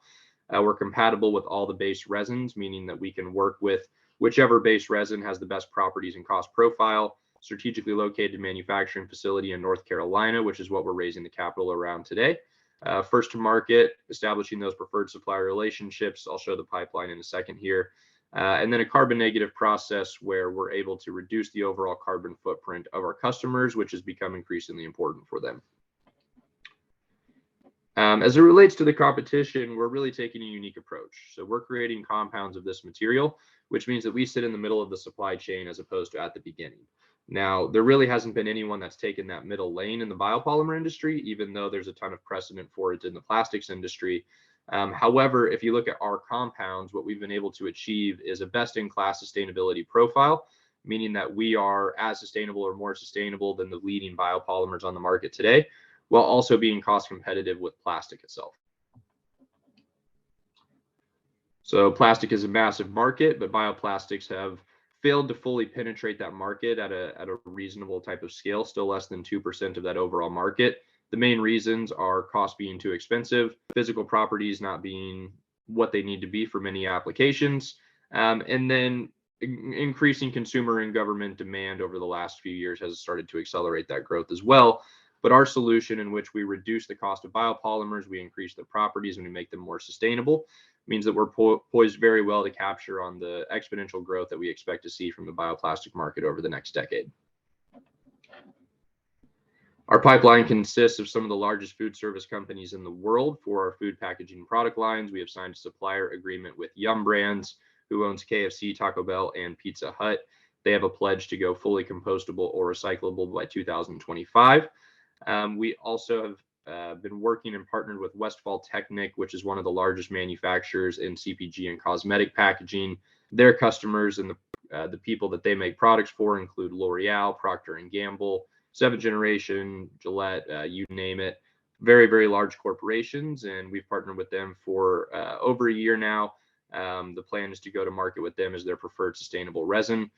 Then there's other similar companies to Yum Brands at size and scale in the food service space, of which we are seeking to capitalize on those opportunities post-production, in addition to getting into these other industries like CPG and cosmetics. We also recently partnered with Ford, Hyundai, and John Deere on a project for the automotive industry for applying our technology in that space as well. So the team consists of myself and my co-founder, both SMU graduates. We played on the golf team together and were former teammates. Maxime's family has a large distribution manufacturing company throughout Central South America, which is how we got started. And I have a brief investment banking background. Our COO was a former vice president at a multi-billion-dollar investment firm. Our technical lead, Robert German, majority of his career leading research for Roman Haas, which was a $17 billion specialty chemicals group. He's one of the most knowledgeable people in the space for twin screw extrusion and compounding. And then Brian Furnish heads our fiber division, sourcing and legislation. He's one of the most influential farmers in the country and was influential in writing the 2014 and 2018 Farm Bill. So we've built a very solid founding team around this. Advisory board consists of multiple seasoned founders and CEOs of multi-billion-dollar corporations.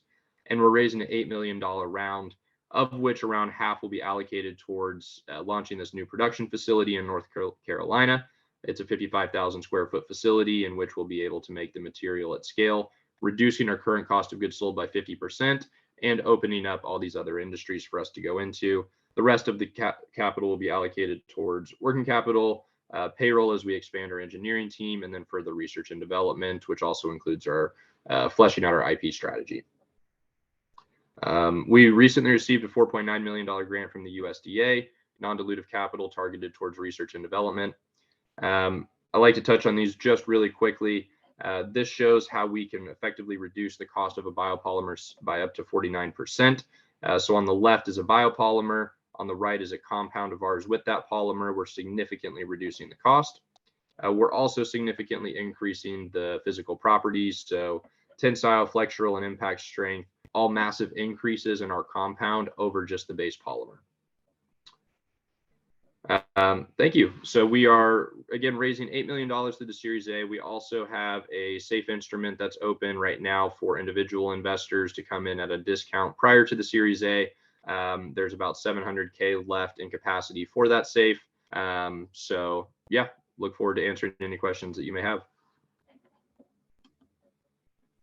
Awesome. Thank you very much, Dillon. I have done a poor time management job as a host this evening, so I apologize, everyone. Let's get at least one question for Dillon, then we got to move on to Edmond because we want to make sure we have an audience for him. And I'll follow up, Dillon, with additional questions from our group afterwards as well, or you can stay on in the chat. Any questions? Happy to stay on too. Hey, Dillon, I have a question. You mentioned that you're going to be strengthening up your IP strategy. Can you elaborate on that? Yeah, so we have a provisional patent filed on some of the initial formulation work.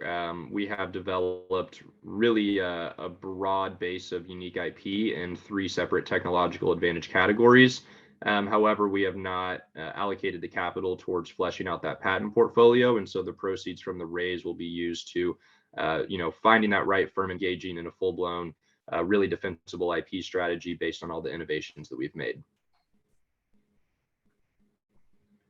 Awesome. Hey, Dillon, I can assure you that there are a lot of people who probably want to talk with you for a while on here, but what I can do is I'll gather up those names at the end. If we want to set up a follow-up call for more Q&A later, we'll get that done. And I appreciate you coming in and presenting, especially what he didn't mention is he's out here in LA for a conference. He had a whole day of anybody who spent a whole day at a conference and then jumped on a pitch in the evening. It's almost as good as a guy as Christian from Germany calling in at 2:30 in the morning. So, hey, thank you so much. Stick around and answer questions. Please leave your contact info in the chat window as well. All right, cool. Well, we've got one more presentation, guys. I realize it's a lot tonight. I'm throwing a lot at you, but you know what? Everyone keeps sending me deal flows, and we want to make sure we get these great companies opportunities to share what they're up to. And that brings us to Edmond. And Edmond is a serial entrepreneur with past exits who has launched TrustCard. And you know what, Edmond, I don't want to steal your thunder. I'm gonna let you jump in because of the timing. So yeah, why don't you just go for it? And I'm really happy that you can be here to present with us this evening. Great. Thanks, Garrett, for having me. I'm going to share my screen and we can jump right in it. Let me see.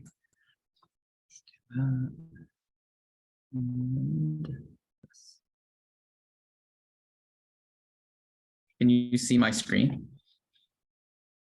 Not yet. No. Nope. Okay, hold on. If we need to, Hunter can pull up your deck if there's a problem. But... Hold on a second.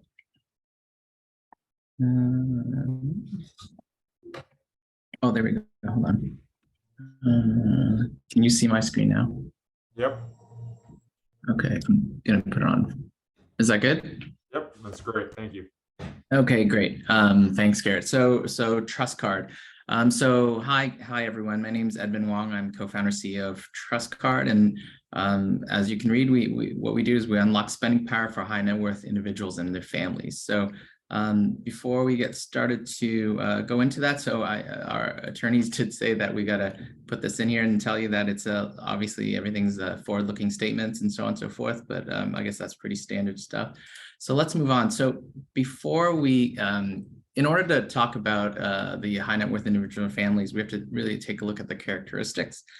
And so these high net worth, ultra high net worth individuals and families are definitely, very highly illiquid. You would think that otherwise if they have a lot of money, but the more high net worth they are, the more illiquid, because they have all their assets fully invested and earning a return. At the same time, they all have independent registered investment advisors or wealth managers managing their money and helping them make more money. They also have an increasing preference for alternative investments, which tend to return a higher return versus traditional stocks and bonds. And as everybody knows, wealthy people don't like to pay taxes. They also like to spend a lot of money.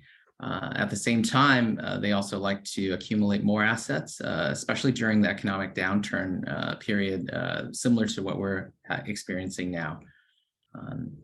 Also on the RIA, so registered investment advisors have a different issue, right? So they struggle with client retention.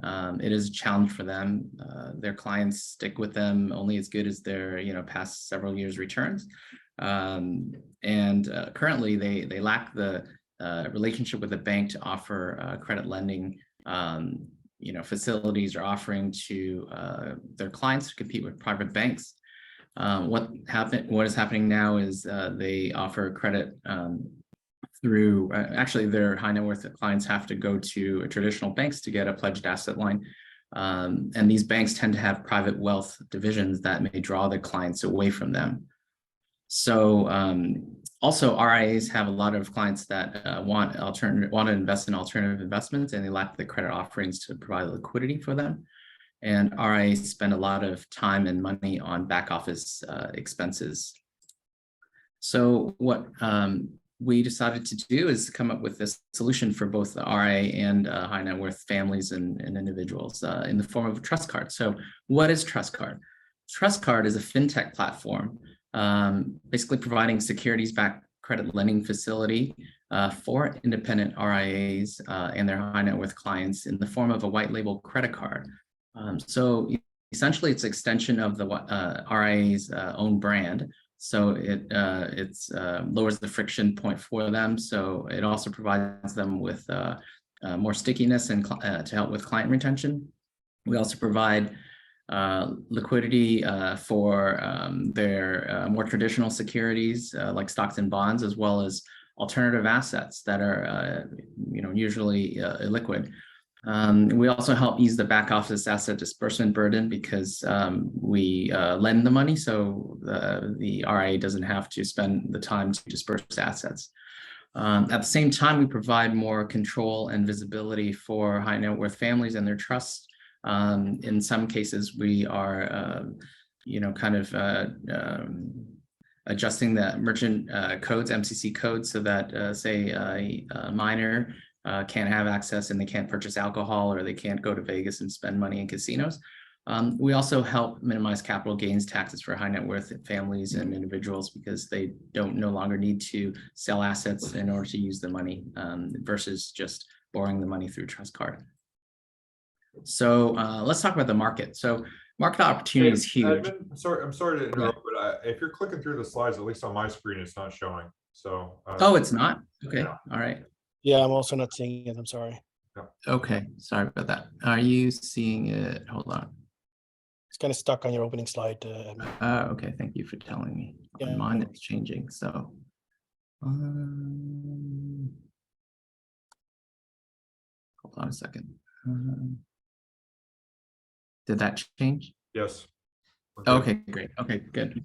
Okay, so so market opportunity. So market opportunity is huge. So based on the RIA channel article in 2020, the total RIA market in terms of assets was $27 trillion, and I believe that's 12 zeros. And it's projected to rise to 145 trillion based on the PwC's research and article as well. But we're not going to target the full, obviously TAM. What we're doing is we're focusing on the wealth managers segmentation, which is 2.9 trillion, which is still a lot of money. And we believe that we can hit 10% of that, which is 296 billion. Now that might sound like a lot of money, and it is, but as you can see below here, I don't know if you can see the highlight, but basically we're even with the 4 RAs that we're speaking with, the total amount of assets under management is about 50 billion that they're managing right now. So we do have competition in this space, but not as direct as you think. So with regards to SBLOC is a securities-backed line of credit. And we do have competition there with a company called Supernova. They provide securities back line of credit to different RIAs, but specifically only for your traditional securities like stocks and bonds. We also have, and Supernova, doesn't provide alternative investment line of credit, as well as they don't allow white labeling of their product for individual RIAs. And I don't believe they rev share with RIAs as well. Obviously, there's banks also provide security-backed line of credit like Wells Fargo, Goldman Sachs, Merrill Lynch, and Morgan Stanley. But again, similar to Supernova, they do provide securities-backed line of credit on more traditional assets like stocks and bonds, but they don't for alternative investments. With regards to alternative investments, there are private credit funds that provide it, but usually there are very higher interest rates, double-digit interest rates.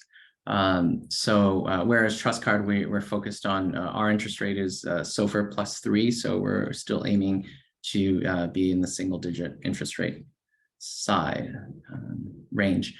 So our revenue model, how do we make money? So since we're a credit card, consumer credit card, we're going to earn 2.5% on the interchange. That's the swipe fee for every time somebody uses the card. We do plan a 70-30 rev share with RIAs, so our net interchange would be 1.75%.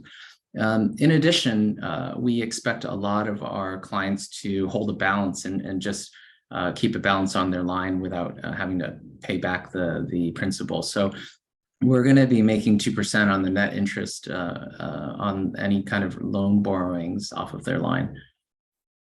Now our go-to-market strategy, I like to keep it simple, right? So everything is simple for me. For me as a serial entrepreneur, I know other serial entrepreneurs that have had exits. I know VCs, GPs, LPs, and investors, and majority of them, if they're not with a private bank, they usually have RIAs. And so I've thankfully had a lot of friends that are investors that have introduced me to their RIA. And so, it's always great to get a warm introduction from a client of an RIA to say that they should be, speaking with Edmond and TrustCard. So that's definitely a great go-to-market strategy. Also speaking engagements at wealth management, banking, and fintech conferences, as well as RIA referrals through our own, through Sunstone Trust, which is a shareholder, and they have a funds ecosystem and a funds management platform that has funds on it. So that's how we plan to get to our customers. So early traction, we've had quite a bit of early traction. We have signed partnerships with different alternative investment platforms. So one with a fractional art investment platform similar to a Masterworks. We do have another partnership with an EB5 investment firm with 15 regional centers. If you're not familiar, EB5 is when foreign nationals want to get their green card, and they invest anywhere from $800 to $1 million to create jobs, and eventually they get their green card. So they wanted to basically launch a credit card to provide their clients with a way to be able to, build their credit as they come over. Even though they have a lot of money, they don't really have a credit score. And then we also have a fractional real estate investment platform that we've are close to signing partnership with. Again, we're in discussions with 4 large RIAs with combined assets under management of about 50 billion. And then also we're in discussions with a large real estate investment fund with over 800 LPs that want to offer the credit card to them, to their investors. With regards to Milestone, we're a young company. The concept was started by my co-founder, Dan Wheeler, back in September 21. I joined the company and co-founded the company in May of 22. And then we signed our investment platforms and partnerships along the way last fall. And we are at a point now in February to, engage with our credit card processors, BIN sponsor banks, program management companies to develop our product with the intention of launching in May of this year. We do anticipate closing a seed round in March of this year, which is next month. And then this fall, we plan to launch our existing partnerships, and then as well as 1 RIA partnership per quarter. So just a little bit about our team. I'm not going to probably go through the whole slide because we don't have that much time. So again, I'm Edmond Wong, CEO, co-founder, serial entrepreneur, investor, and advisor to startups. And my co-founder, Dan Wheeler, he is a director and co-founder of the company and also CEO of Sunstone Trust Company. But more importantly, he used to be the partner at Bryan Cave Law Firm in San Francisco, heading the banking, regulation, compliance, fintech, and crypto practice. We do have Sunstone Trust that is a equity partner as well, which will help us provide the compliance and regulatory know-how to guide TrustCard. And we do have a couple consultants that we're using with over 25 years of experience, one of which has C-level experience at Visa, to help us build our card program. And we're using a banking as a service credit card issuer processor called Episode 6, which has a great platform that we're going to be using, as well as Expanse FT, which will provide the program management customer service. And our BIN sponsor bank is going to be Trans-Pecos Bank down in San Antonio, Texas. And we will go with MasterCard, which has a great fintech and card payment services team as well. We got to accelerate to the ask now. But. Okay, that's fine. So quickly, we do have financial projections, and in order to go to the ask, we are raising seed capital. We did do a discounted cash flow model based on our projections at a at 18% interest rate, which does show pre-money of 11 million and post-money of 2 million. We are looking to raise $2 million. Our ask is we're raising a seed round of 2 million in preferred stock with a conservative 8 pre-money valuation, so that we actually want a lot of your investors here on the call today. I believe a lot of them are fintech experts, and we'd love to have you on the team to grow with us. That's why we're offering it at a very lower valuation versus our discounted cash flow model. So it's roughly about 30% lower. Again, capital is going to fund the financial technology platform to complete it, our credit card launch, and then technology integration with our partners, as we have to connect with different partners' technology stack, as well as with the different with the different partners. So, and launch existing partnerships as well that we have. If we can, I'm looking currently to, my goal is to have binding term sheets from interested parties pending due diligence in 2 weeks, by Friday the 3rd. So if anybody's interested, please reach out. I will probably provide the term sheet to Garrett to provide to all of you. and then with a close shortly after in March. And we do prioritize strategic investors, of course, whether it's family offices or fintech and banking founders, RIAs, banks leveraging disruptive technology, and fintech and bank investment funds. So thank you very much. I know it's been a long night for everybody, but would love to speak further. Again, I'll put my info down in the chat. Thank you very much. Thank you so much, Edmond. It's no fun going last. I appreciate you taking one for the team and going last tonight, but it was a solid presentation. Let's do, we got like one question, and then Edmond, what I'm going to do is I will make sure that members who are interested have direct contact with you, and then you also, if you proceed to our Northern California group as well, obviously there'll be a lot more Q&A there too. So Mr. Mansfield, you're logging on video. Do you have a question? Yeah, I'm kind of curious about the 2.5% of interchange that you claim, you say you're going to be keeping. I've launched credit card programs, and that's ambitious. Yeah. So the question. So we're planning to go with MasterCard with their World Elite program, and the interchange for that is on a consumer card is 2.5%. So. How much of that will you keep? What's the margin though? So that amount, so based on our, because we do have minimums, right? So if you, I can go, so actually we keep 100% of it, but we arrange such with our sponsor bank to keep 100% of that. We do have other expenses. So for instance, our sponsor bank, will charge us probably about $10,000 a month for minimums. Obviously, our program is more high value versus number of cards. So it's going to be low number of cards, but high spend on the card, on each card. Okay. What are your monthly banking as a service fees? What transactional volume do you have to process to offset those? Yeah, so most likely based on our, most of it is based on card, number of cards and transactions. So we're never going to hit the minimums. So if you, I can share my screen again, but basically to show you what the minimums are. Go for it, Edmond. Go for it. After this question, though, we're going to have to take the follow-on questions offline. Okay. All right. Hold on a sec. Can you see my screen? Yeah. Okay. All right. So going to our expenses.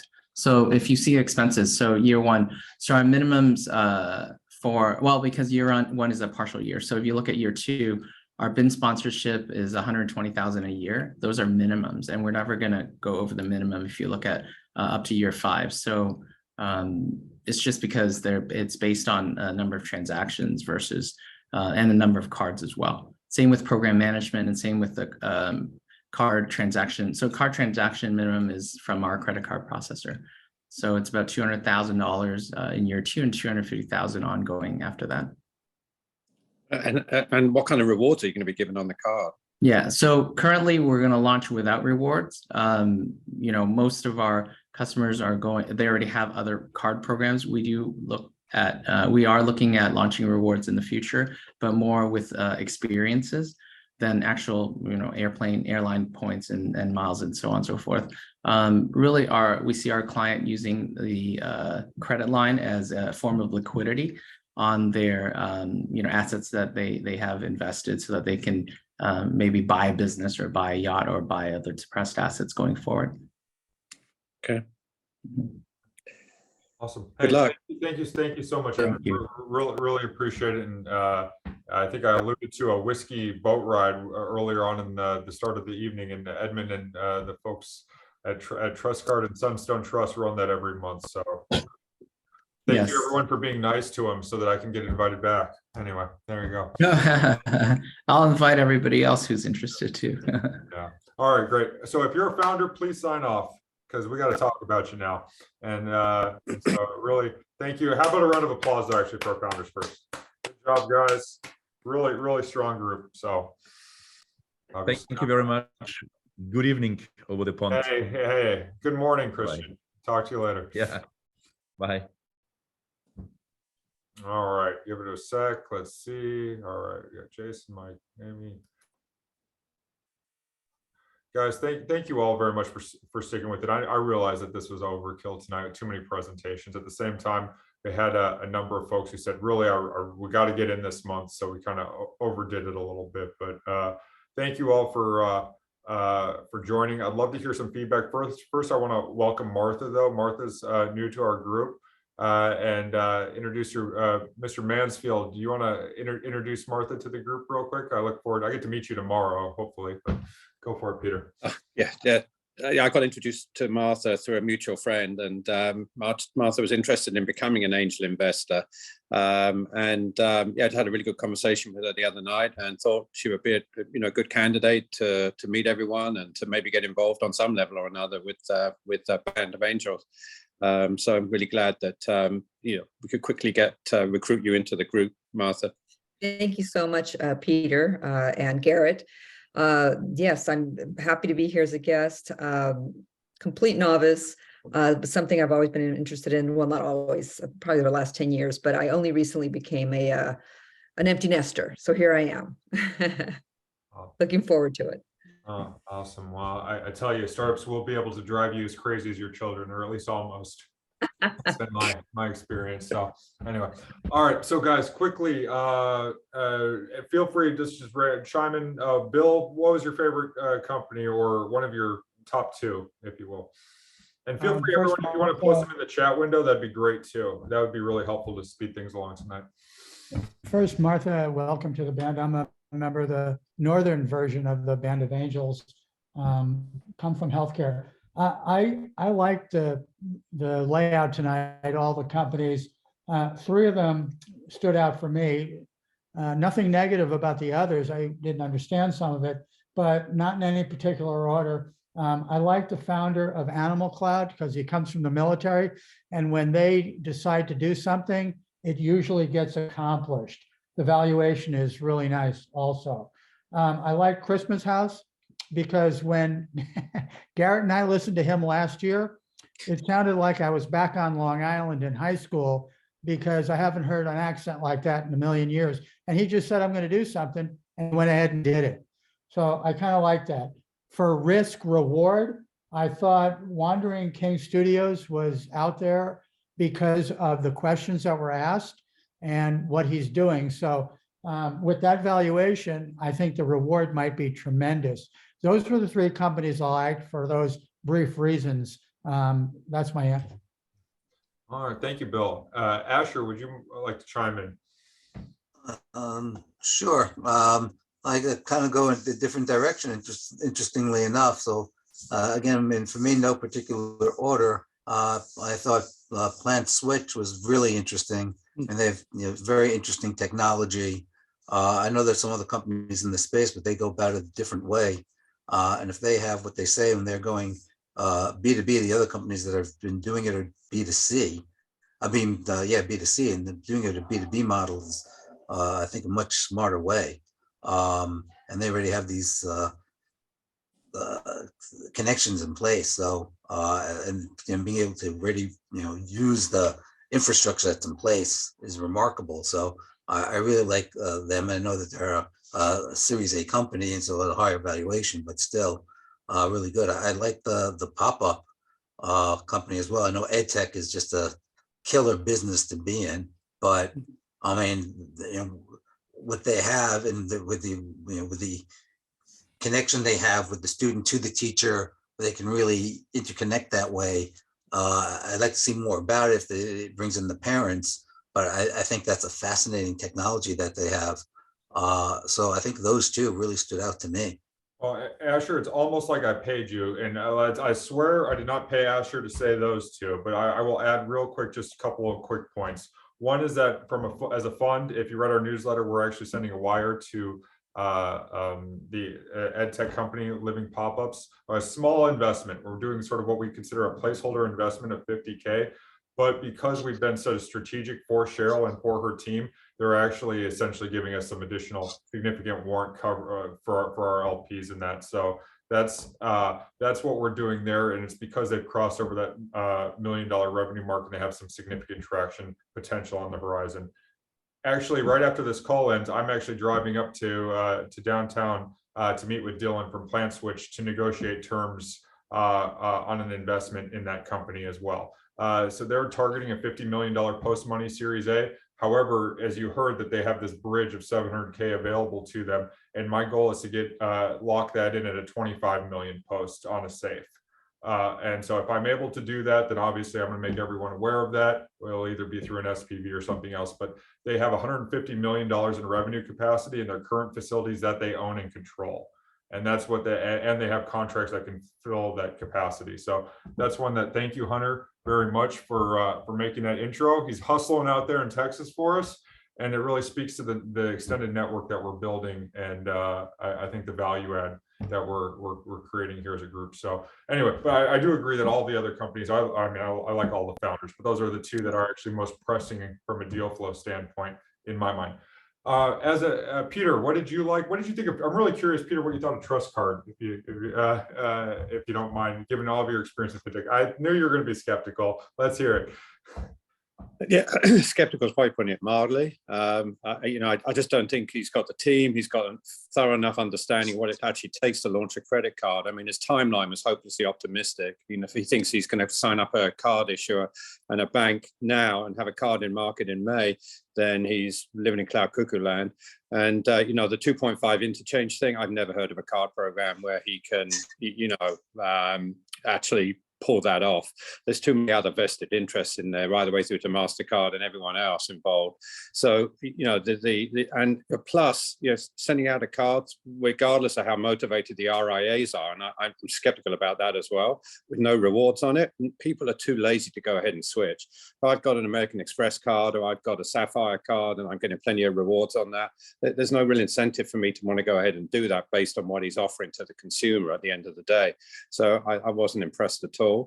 I like PlantSwitch a lot. I thought it was really good. The multifamily one as well. I'm very familiar with that marketplace. And it was a poor. I was in the car, so I can only based on listening in. But I didn't think it was a particularly good presentation. But I do think, knowing Leonardo 24/7 from having worked with them a little bit, knowing how entrenched they are within multifamily and the sort of database of contacts that they've got, and also the amount of money that gets wasted on insurance and on maintenance and that kind of stuff. It's a huge pain point in a very large, dollar-sized marketplace. So I think that one actually has a lot of potential as well. It's just a bad presentation as far as I could hear. Yeah. No, it was less bad than the last one they gave. I will give them credit for that. They are improved. Oh, okay. So, Margot, and if it's okay, go ahead. Cool. Yeah, can I ask a couple of questions, Peter? Yeah, go for it. Yep. So, Peter, on the TrustCard, did you feel like that he actually missed the entire presentation? The value I saw that was unique was that it's the on-demand collateralized loan for high net worth folks who would have asset class, and they would be able to get some liquidity right away, like as long as you have that collateralized. Obviously, he didn't mention that, and I agree with all the other things that you mentioned. I mean, from talking from my own experience and from listening to other people around that have, got trust and all that kind of good stuff, you'd have to have a pretty crappy RIA if you can get hold of some cash when you needed it. Right. You don't need to go ahead and start up another credit card. People are hesitant as well about getting another credit card into their wallet. They forget that they've got it. There's fees involved. There's, it just becomes the pain point of actually signing up for it relative to the value that he's providing on it just doesn't gel for me. Yeah. There's nothing unique about what he's providing, right? If you really look at it, except if it is a collateralized loan on demand via credit card. Now that gets interesting, but he didn't say that way. But sitting here, that's what I thought was something unique. That's all. Yeah. No, I mean, I need to check that out, right? That thesis. Yeah, I like I say, I'm not sure that the numbers added up, and I'm not sure the go-to-market strategy was that well thought through. And I'm not trying to completely run the guy down. I'm just No, I agree with you. part of my bitterness here is coming from my own experience with credit cards. So it's maybe I'm deflecting too much. I think you have the most fintech exits out of anyone on the call, Peter. So your opinion, is very much appreciated. Yeah. All right. So, well, I know that some of you probably are like, Garrett, wrap this up. But Margot, I'd love to hear from you and Amy. If we can go Margot, then Amy, and maybe I don't know, Elko. I want you to introduce you to the group as well. So let's do that. And Adam, maybe we can chime in at the very end. But 7:30, we're drawing a line. We're calling it. Okay. I'll go very quickly. I also liked PlantSwitch, first of all, because they were approaching the B2B market. And I think they have a better mousetrap. Two, I was interested in Wandering Cave Studios because I worked in a unicorn video game company. I thought they were interesting. I could understand what they're doing. I think they're very early, and I'm curious to see how much revenue they get and what that looks like once they're post revenue. For me personally, I thought Animal Cloud was great. I thought the founder was really sharp. I also was intrigued by the multifamily, but that might be a bias for me being interested in real estate. So those are my thoughts. Got it. No, thank you very much, Amy. With following Margot is always a tough one. Go waves to Margot and Garrett. I like PlantSwitch a lot. That was why I chimed in on the question for them, because they definitely got my attention. I missed Sertis, so I didn't hear their pitch. But Animal Cloud, I like them, but it took way too long for them to even say what they did. Like, I was lost for a really long time. So if there's feedback to give them, I think that would be it. And yeah, gaming is not my thing. So I was really curious to hear what Margot had to say about that. All right. I'm not going to be the last one to hold everybody up at the end of the night. Well, you were very fast and efficient. Thank you so much. Well, as a first-time guest, Martha, maybe you should close us down. Tamo, Mike, Adam, text me what you guys like, please, if you wouldn't mind, or if you want intros to any of the companies, that'd be great. And Martha, what'd you like? Was there a company that stood out? I really liked PlantSwitch. That was probably my favorite one there. And then the Christmas House and the what else? Those were the two that stood out for me. Okay, awesome. Elko, did I give you a chance at the beginning? You got to introduce yourself to the group, didn't you? I did at the very beginning. Okay, I'm happy to do it again if need be. But yeah, hey, do it real quick because I don't think everyone was on the call, and then we'll be at 7:30, so we'll be good. I can do it faster than 5 minutes. But yeah, hey everybody. My name is Elko Van Maren. I just recently moved to SoCal. Started last year, a company called Ohana Operators. We're a group of 55 individuals globally, all coming from big tech, Google, Salesforce, and the likes of, that have seen the movie, been there, done that, delivered the growth. So we come in, through our VC or investor partnerships, get introduced to the companies and help them primarily with go-to-market.